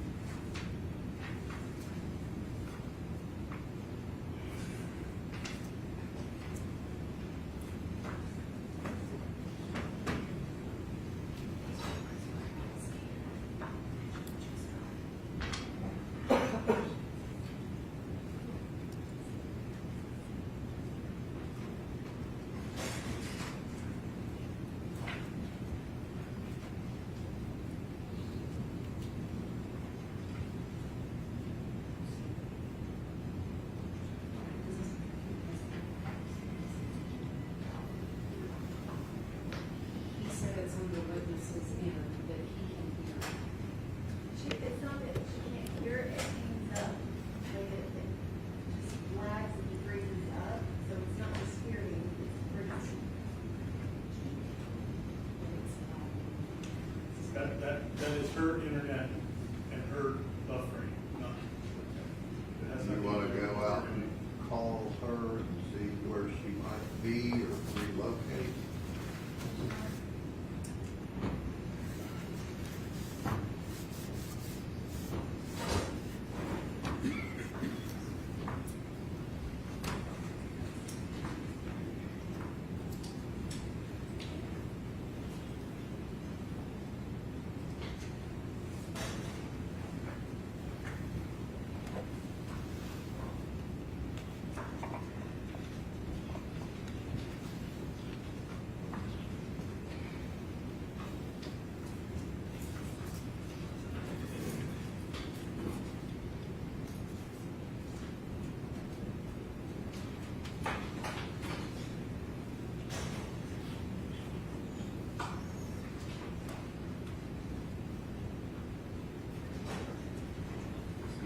Ladies and gentlemen of the jury, if you'll step back down the hall.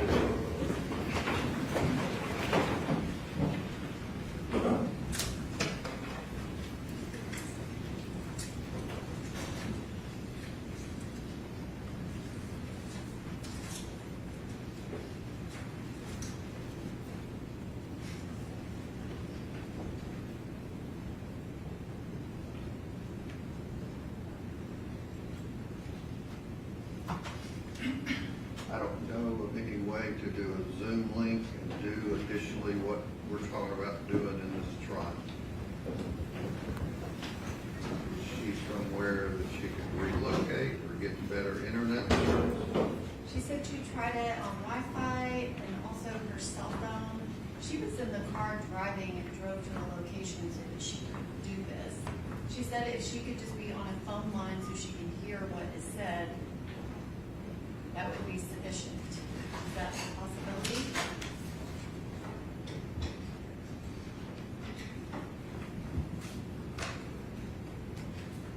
I don't know how well she'll be able to hear, but we can call her from that phone right there.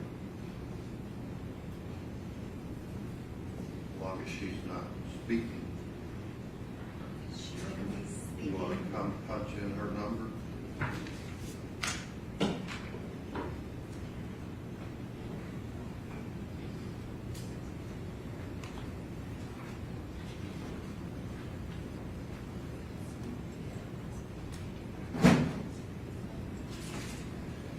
Yeah, hit speaker.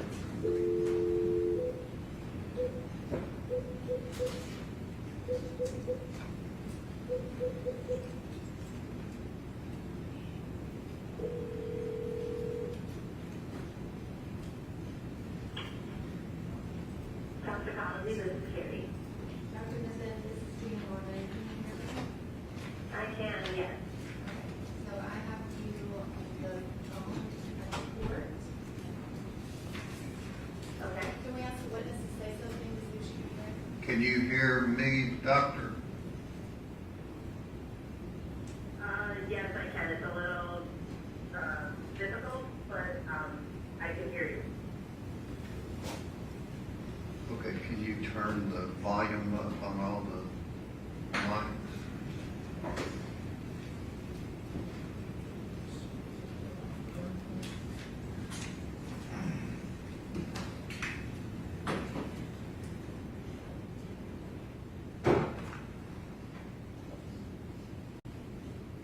All right, can you state, can you state your name, please, ma'am, for the record? Melissa Jaguar. You'll have to speak up into that mic. Melissa Jaguar. Can you hear that? Yes, that's much better. Thank you. All right, bring the jury back then.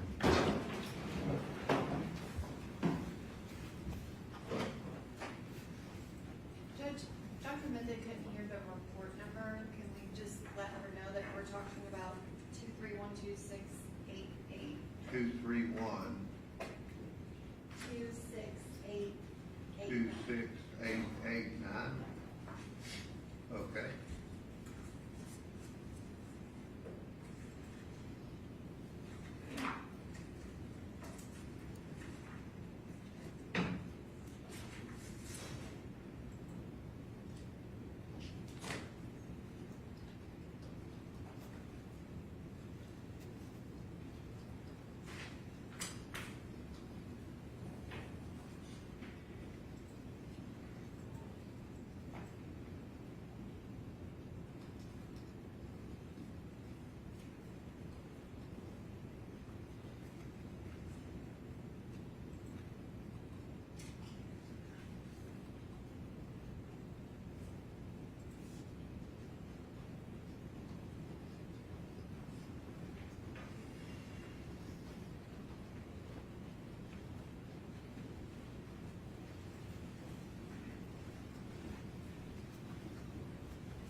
talking about litigation packet 231, toxicology order, 231-26889 from NMS.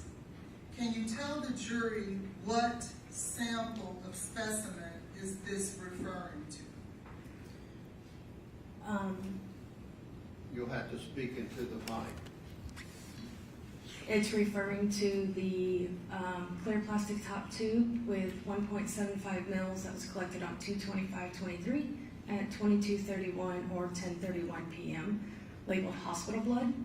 And it also includes a clear top plastic tube, 8 grams, collected on 3/7/2023 at 13:34 or 1:34 of liver tissue.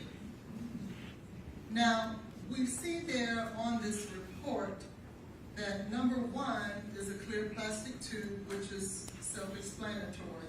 But could you tell the jury what is ID-003, homogeneous container? So as you heard from Dr. Methune, that's where you take it and you blend it essentially and make it so you can, in analytical chemistry, you have a thing, it's called an Eppendorf pipette, and you have to draw up a specific certain amount for the test to be accurate and based on validation.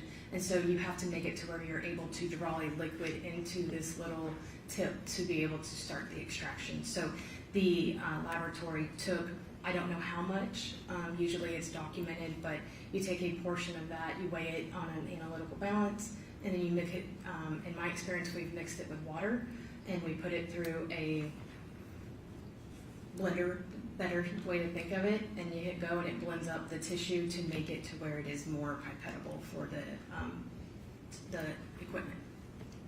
And we see that on item 2 and 3, it notates liver tissue. Do you know whose liver that this report is referring to? I do not, because the labeled as number is the same. So I would think that I interpreted this when I was first reviewing that the liver was from the same person with the hospital blood. And whose hospital blood does that belong to? Based on the review of the medical record, that it was tied to a Jade Benning. Have you since learned who the liver tissue belongs to? Yes, it was discussed that it was belonging to the fetus of Ms. Benning. Have you, well, in preparation for litigation, is there something that NMS will provide to attorneys if the attorney requests that? It's called the NMS litigation packet. You've heard about talking about litigation packets. The answer would be either yes or no. Did you get that? Yes. And can you tell the jury exactly what a litigation packet is? Sure. So a litigation packet is a copy of the report, followed by a copy of their receiving data, where they start their chain of custody. It also includes the summary of who would have touched the sample along the way. It also includes the, if there's a disposal, there's a communication log, anytime that there's a communication regarding to that particular case. Sometimes there's also emails that are included in it that are not in the communication log, just within their own departments. Also included in that are all the testing that was completed for that case. So in this case, I believe it was around 1,900 pages to review. You have every test that was ran on it. You have all of their standards, which are the calibrators, which allow you to put a quantitation number to something. It also includes the quality controls, and it includes this case specifics data. And did you have an opportunity to review the litigation packet for toxicology report 231-26889? I did. What, if anything, did you find as a result of reviewing that report? That it, looking at the, and I don't have it up here, and I didn't bring all of it, but the request was signed to be relinquished from the medical examiner's office on 3/31. It was received at NMS, I believe, on 4/4. With any kind of blood sample or even just tissue, anything that's biological, it needs to stay refrigerated. For multiple reasons. It helps to slow down any kind of growth or breakdowns, preferably to be frozen, but it helps to reduce that. And then looking at when it left the medical examiner's office, I presume it arrived with the body. Part of my past experience is I did medical examiner work, and we would get antemortem tubes with our postmortem samples to look at and compare. And when we would get that, they would be multiple tubes to choose from. And so I don't know if there were multiple tubes sit in this case, and this is the one that they chose. But it was collected on 2/25, and it doesn't, and as far as I can tell, arrived to the medical examiner until 3/7. So I don't know how it was stored, who had access to the sample. It was collected for medical purposes, so I don't know what was done at the hospital for testing, opening, who had access to it there, how much blood was removed, did they spin it down at all, anything that could have happened to that tube prior to it arriving at the medical examiner's office. So, thank you. So are you stating that you found that there was an issue with the chain of custody with this particular sample? Yes. And the medical records also state that they couldn't identify a chain of custody, which is why they contacted the PD to have the PD come draw their sample to establish the chain of custody. And that was after this sample. So did you ever find in your review of any of the materials, anything that could establish a chain of custody that would be sufficient, in your opinion, in regards to the ANAB standards? The laboratory maintained a chain of custody, and that's where the chain of custody started. What about previous to the time before it got to the laboratory or arrived there? I don't believe I've had any documentation for that. Was there anything else that you noticed about this laboratory report that you found issue with?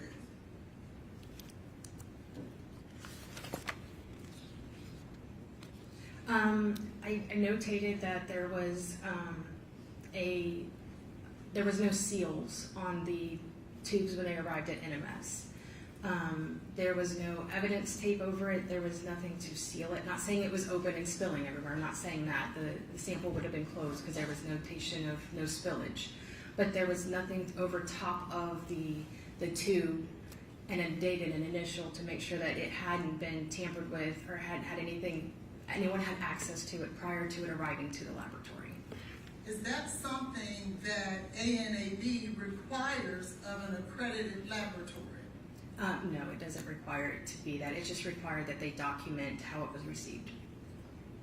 What do you find is best practice when you're dealing with these types of forensic toxicology tests, especially in criminal cases? In my experience, we've received our samples for forensic toxicology to be sealed, dated, and initialed by whoever collected it for the integrity of the sample. And was that done here? It was not. What type of tubing was the blood or the vial of blood? What type of tubing was it packaged in? It was in a clear plastic tube, which would have no preservatives. So if there was a dirty collection, meaning they didn't have the site clean and some bacteria got in, there's nothing to even slow down bacteria growth or bacteria formation. And there's also nothing to slow down or retard any of the degradation of any of the drugs that would have been present.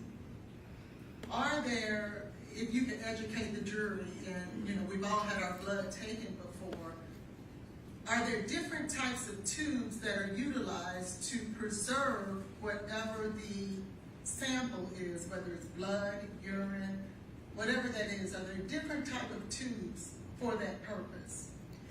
Yes, there's different color top tubes. Ones that I'm familiar with from working in the laboratory, we saw tiger top, we saw blue top, purple top, and those are all unique to the medical field of what they're looking for to test. So each of those have a different preservative in them depending on what the medical need is out of that sample. The most common one used in forensic toxicology is the gray top tube because it has potassium fluoride or potassium oxalate and sodium fluoride, and both of those help to slow down or retard the formation of bacteria, as well as help to preserve the blood specimen as best that it can. Now, was this sample actually preserved with the proper tubing? Not for forensic testing. So, did you find that as a result of the issues, well, let me ask you this, were there any other issues that you found with this particular vial of blood?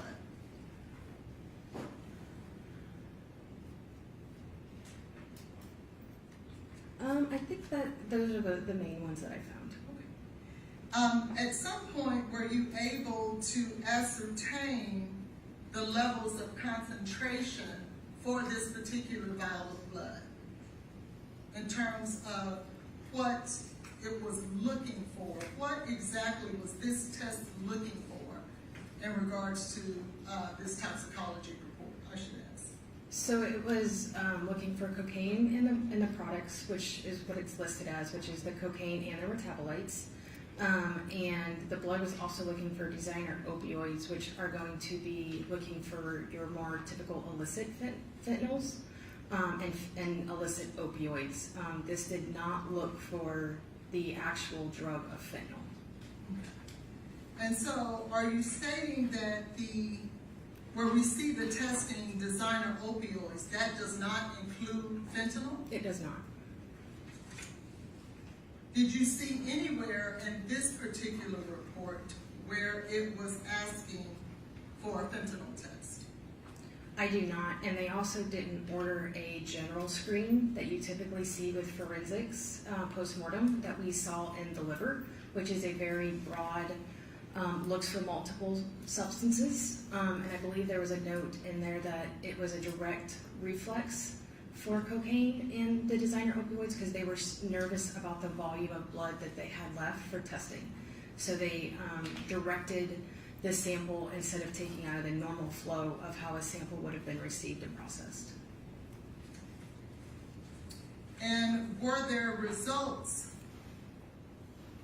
as a result of the testing for this particular report? Did it yield any results? It did. And what results did it yield? We have benzylecgonine, which is the first major metabolite out of cocaine, and cocaine, which is the parent drug, and then ergonine methyl ester, which is a secondary metabolite out of the parent cocaine. Was there anything else of consequence that resulted out of this blood as a result of the testing that was performed?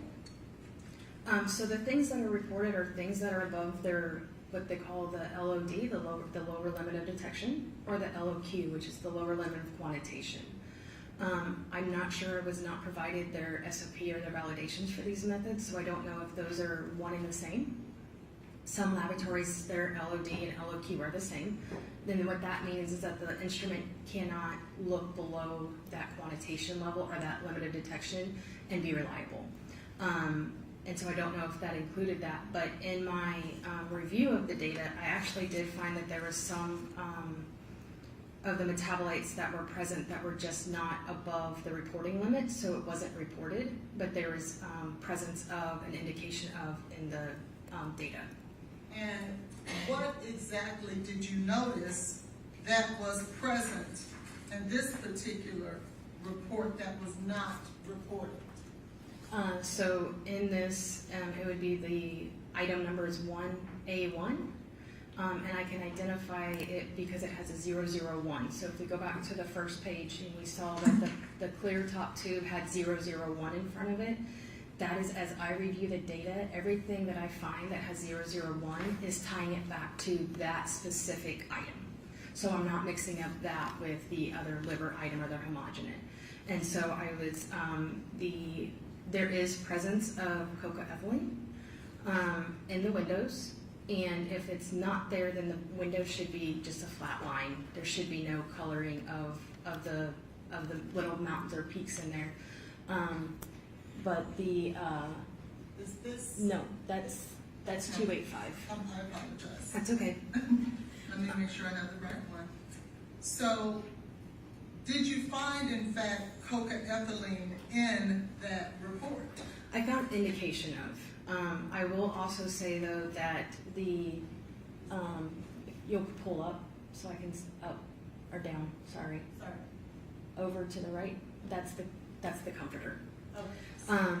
And so the ion ratios though on this are out, however. And what that is important to also note that even though it is in the window, the ion ratio is out. So it was below the reporting limit and it had another criteria that was also out for the reporting limits.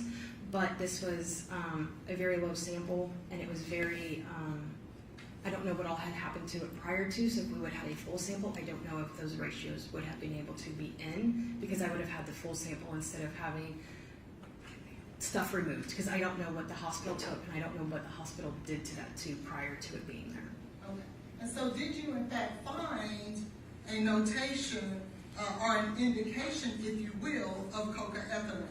Yes, it is present in both windows of the, there's a transition, you have a main transition and you have a second transition, and it looks at, for lack of better understanding, you have my water bottle as one transition and you have this cup as a second transition. You look at this ratio of the height between the two, and that's what it's talking about the ion ratio. That ratio needs to be consistent to call that drug. But just because it doesn't have the ion ratio, it should lend to further testing to look and see if it is actually present or not. Would this be the correct? No, that's 183. Okay, sorry about that. So, but you can tell us that it was in fact an indication of coca-ethylene in this report. There's indication in both windows, yes. Now, you stated that the ion ratio was out, is that right? Yes.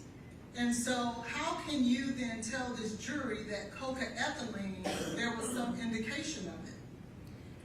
The ion ratio being out doesn't mean that the instrument didn't see the analyte. The instrument saw the analyte and was able to generate a indication or a peaks in the window. If it wasn't there, it wouldn't have a peak in the window. Okay, and did you in fact see a peak in the window in this particular testing? I saw indications of yes. Okay. What does that tell you in regard to whether or not coca-ethylene was present in the blood of Ms. Jade Bennett? As I said, it would just draw me to do further testing. With the ion ratios being out and below the reportable limit, it would definitely cause me to run the test again, see if you can do microing, you can pull it down and reconstitute it and make it at a stronger concentration, and then rerun it and see if we would be able to obtain a value or not, to prove if it was there or not. So if I draw your attention here at the bottom of page 3 of 4 of this report, do you see where it states coca-ethylene here? Yes. And is this a confirmation test? Well, we're looking at the liver. You need to move up a little bit. Sorry about that. Okay, yeah. Okay. So this would be a confirmation because we can see that it's the liquid chromatography tandem mass spec. And that's where we're able to get the two different windows to see the transitions based on the instrumentation selected here. If this was a screen, it would have been an ELISA or an immunoassay type test. So before they move to a confirmation test, what type of test do they perform first? Typically, you would do a screening test, but in this case, I believe it went straight to confirmation. So they skipped the screening test and went straight to this test to look for the drugs. Thank you. Are you familiar with coca-ethylene? Or the metabolite coca-ethylene? Yes. What is that? It's a metabolite that is made only in the presence of ethyl alcohol and cocaine at the same time, and it's made in the liver. And is there any other way, to your knowledge, that cocaethylene can be formed in anyone's blood or urine or any matrix that you know of? No, and that's what makes it unique about cocaethylene, is the only way it is produced is with mixing cocaine and ethyl alcohol, or what we would call alcohol in our normal language, and it has to be at the liver at the same time. And there was indication that here. Yes. Did you find that there were indications, and just so that we're clear, at what time was the blood sample taken for toxicology report number 231268889? 2/25/23, 22/31 military time, or 10:31 p.m. And did you have an opportunity to review the medical records in this case? I did. And did you find in the medical records in this case an actual urine drug screen that matched the date and time in this toxicology report? A urine drug screen? Yes, well, the urine was taken from Ms. Benning. Did you find that in the medical records? Yes, I saw urine was taken. I don't have it in front of me. I don't know the time, but I know it was taken on 2/25. Did you find that it was consistent with what you saw here? This was a blood. In terms of this report?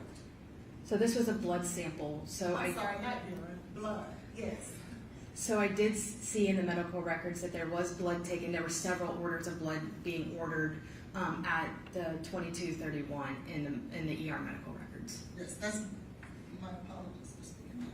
Now let's go now. You were talking earlier that I had showed you the comforter. Do you remember that? Yes, ma'am. And that would be toxicology report 231298285. Do you remember that? Yes, ma'am. I want to show you now what would be considered the data from that report. Would that be consistent with that? Yes, this is a summary page of the cocaethylene.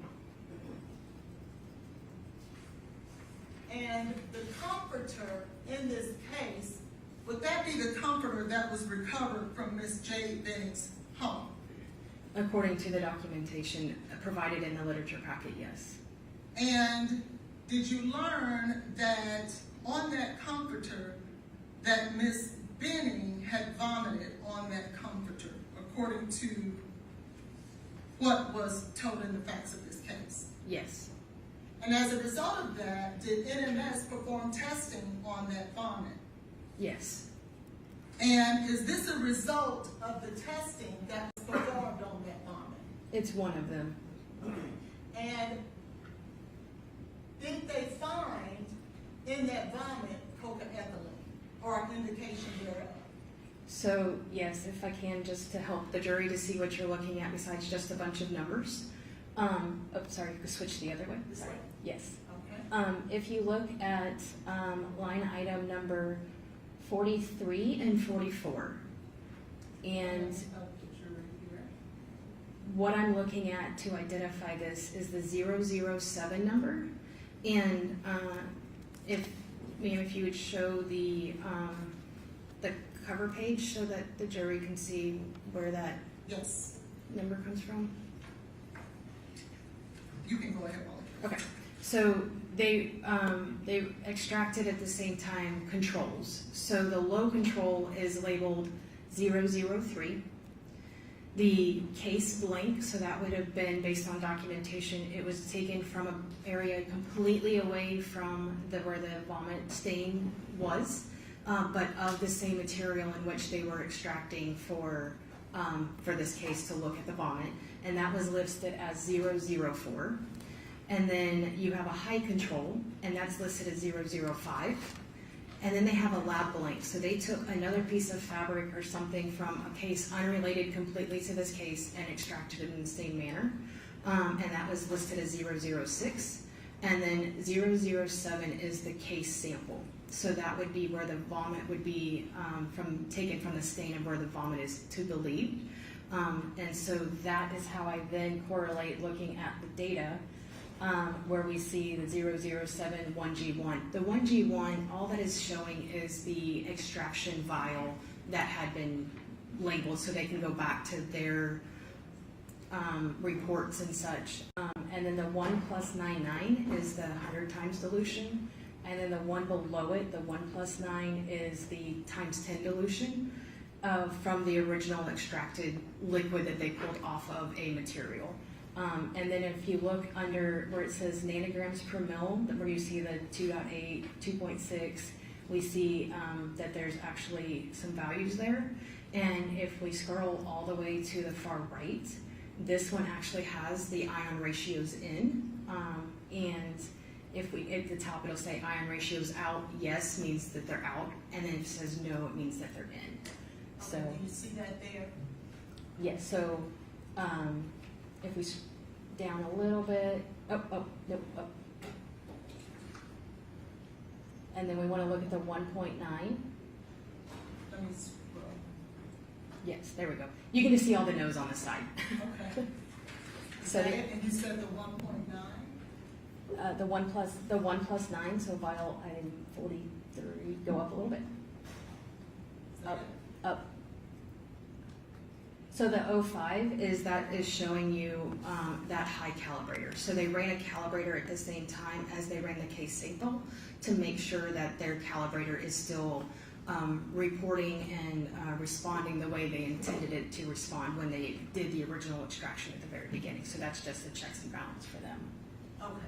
And so is the ion ratio that we talked about before, is that present in this particular test? Yes. Okay. And what does that tell you that is different than what the other test told you?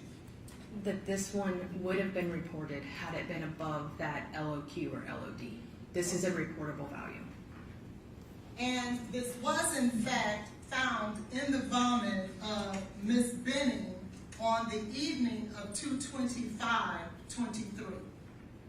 It was found on the comforter. Thank you. Was there anything else of value that was found on the comforter from Ms. Benning? That was found on the comforter? In the vomit, yes.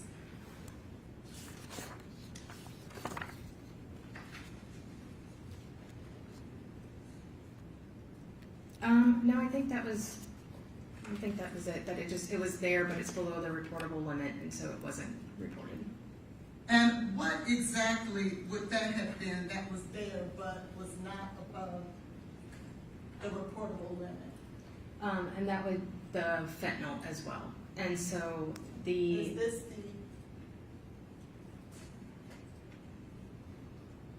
you look here at the number here? yeah. So 007, so that indicates us that is the case sample. We're not looking at a blank, we're not looking at a QC. And the 1+1 is a dilution of some sort that they're doing. I'm not sure what the dilution is, other than because they had to extract it from a solid material, probably into a water with some steps that they did. And then if you see the two windows on the top where it says fentanyl quant, the one on the two on the left is the deuterated internal standard. So that is something that was put there to know that the instrument is responding correctly and is doing what it's supposed to. The two on the right under fentanyl quant is the sample of the unknown. So if you look at the one that's below it, it's hard to read because it's blurry. It says norfentanyl quant, that second one, how it just has a squiggly line and there's no actual peak there, then that's not there. But if you give us a minute to see if we can fix it so that it can.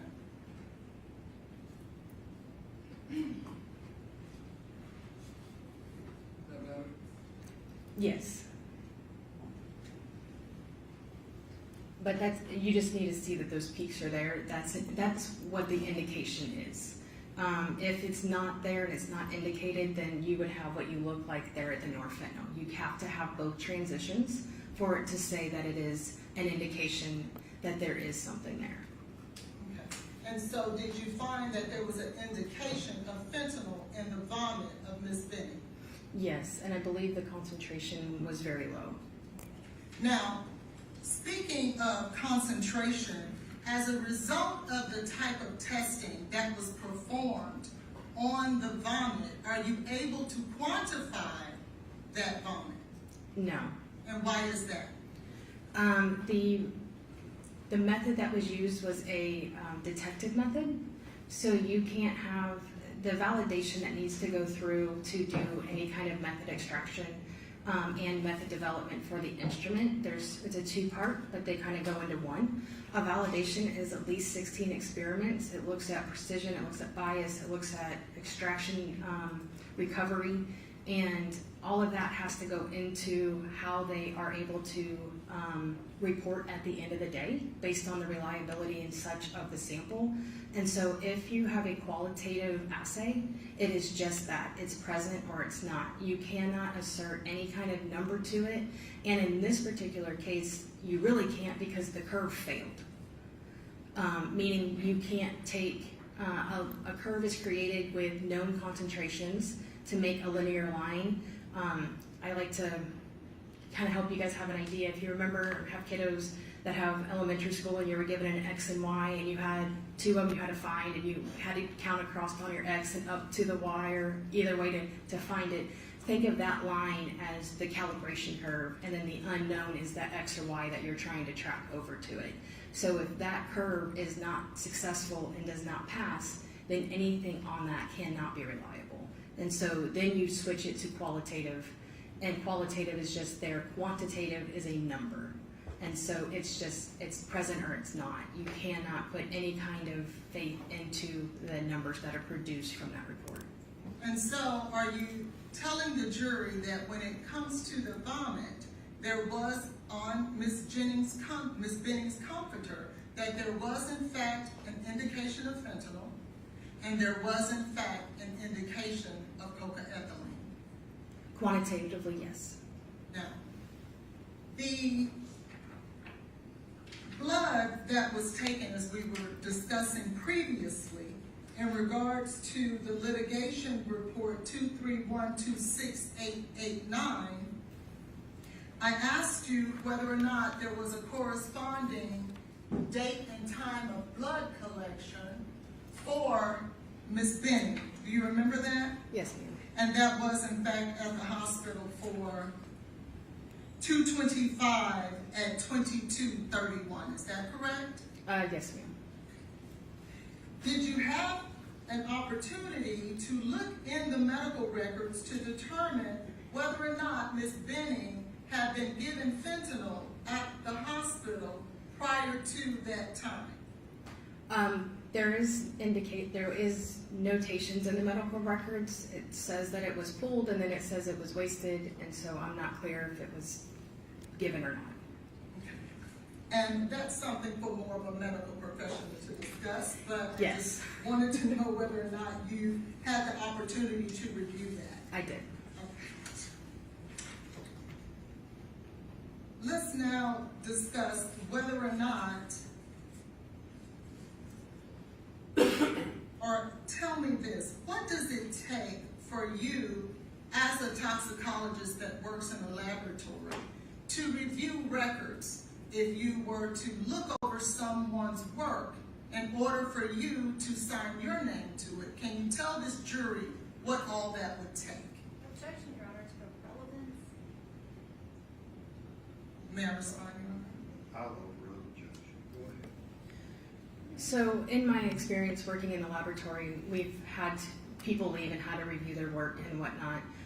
For myself to put my name on a report and take responsibility for that work, I looked specifically at the QCs, I looked at the calibration data or the qualitative data, whatever it is, but I looked at the entire case, and many times I would actually go to the instrument and I would look at the raw data. So there's printed computer data and then there's raw data. Raw data is what is done in the software that's well above my knowledge as it comes off the instrument and it computes it into the computer. The reason I specifically would want to go look at that raw data is an analyst can manipulate that data and then it will print, and you don't know in many cases if that data was manipulated or not. So if I'm going to be putting my name on that paper, I want to make sure that that data is true as it is on the computer. I want to look and make sure that the entire batch had consistent results. So when you look at the lit packet does include the calibration and the controls, but we're only getting a snapshot of just this case. In many of these samples, there was hundreds of cases ran at the same time. So if you take a 35 millimeter film strip and you take out one picture, but what happened before or what happened after it, if I'm putting my name to sign out that case, I want to know that everything was before it, there was no problems with the instrument, there was no delays, there was no other issues, and correspondingly after it as well. And so it takes time to go through that data. Even doing this for 10 years, it still takes some time to review all of that. And did you have an opportunity to look at the litigation packet as it relates to the litigation packet we were speaking of that ended in 889? I did. Do you remember how many pages of documents was that litigation packet? I believe this one was around 1,900 pages. 1,912. Do you remember that specifically? Yes. Okay. And in your opinion, in order for an analyst to be able to review 1,912 pages of data, how long would you say that would take? Just to review the lit packet and not look at the entire batch would take a significant amount of time. Okay. What would be a significant amount of time? To tell you, it took me almost an entire day just to go through just the lit packet myself, and to look at everything and look at the controls, look at the responses, look and see if there's indications in the windows, and look at the entirety of just the lit packet. That's not looking at the entire batch. And would you believe that you would be able to look at 1,912 pages in a fashion that you could sign off on it as having reviewed it in its entirety in less than 55 minutes? Me personally, absolutely not. Do you know of any situation in your experience as a laboratory toxicologist, with all that you know that it requires, any situation where that could be done based on your opinion? It would be difficult to do a thorough review before putting a name on the bottom of it and taking true ownership of that data. Now, let's say that there was another packet that you needed to review, and that packet was over 2,600 pages. Given the same example and having to review both of those packets in less than an hour, would you believe that that would be possible? Not to review the entire litigation packet and to do a thorough review of it. Can you tell this jury exactly how many people actually have to perform testing in order for a toxicology report, let's say for 231268889, the one that's 1,912 pages, how many people perform tests in that litigation packet?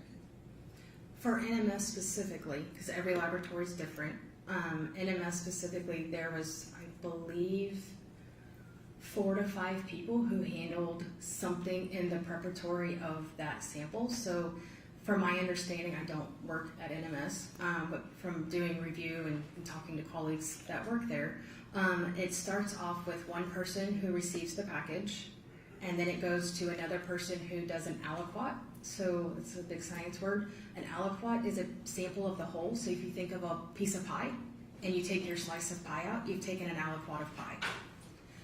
And then they then put the rest of it aside, and I'm guessing so it's easier to maintain and move through. Doing 130 samples in one batch is significant, a number of tubes you would be having. And then it goes to another person who preps the sample, and then it goes to another person who does the extraction for the sample, and then someone puts it on the instrument, and then someone reviews it coming off the instrument, and then it goes to their review person after that, and then it appears with Dr. Methune to release the report to the customer at the end. So it goes through multiple hands along the way. I want to show you an example of both of those packets that I just discussed with you about the review of those packets. Can you see these packets here, or do I need to move them over here? I can see them. Okay. And so,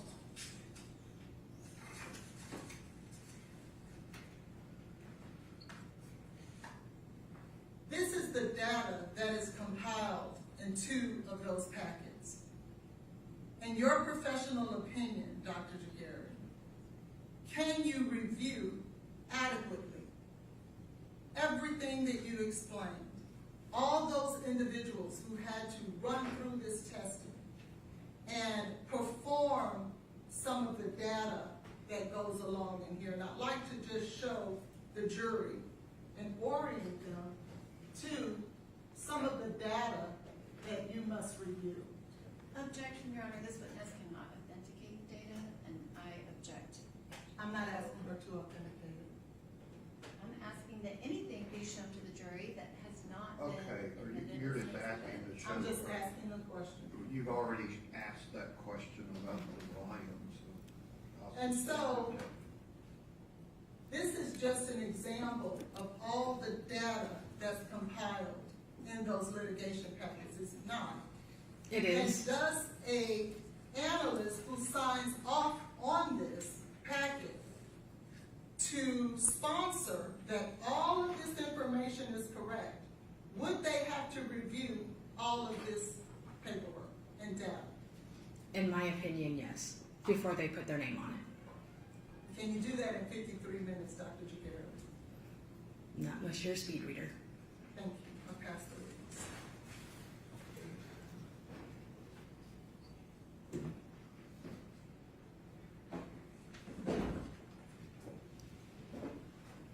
Question from the state. Yes, Judge, because of the circumstances, can I have just 5 minutes? Okay. If you'll step down the hallway, ladies and gentlemen.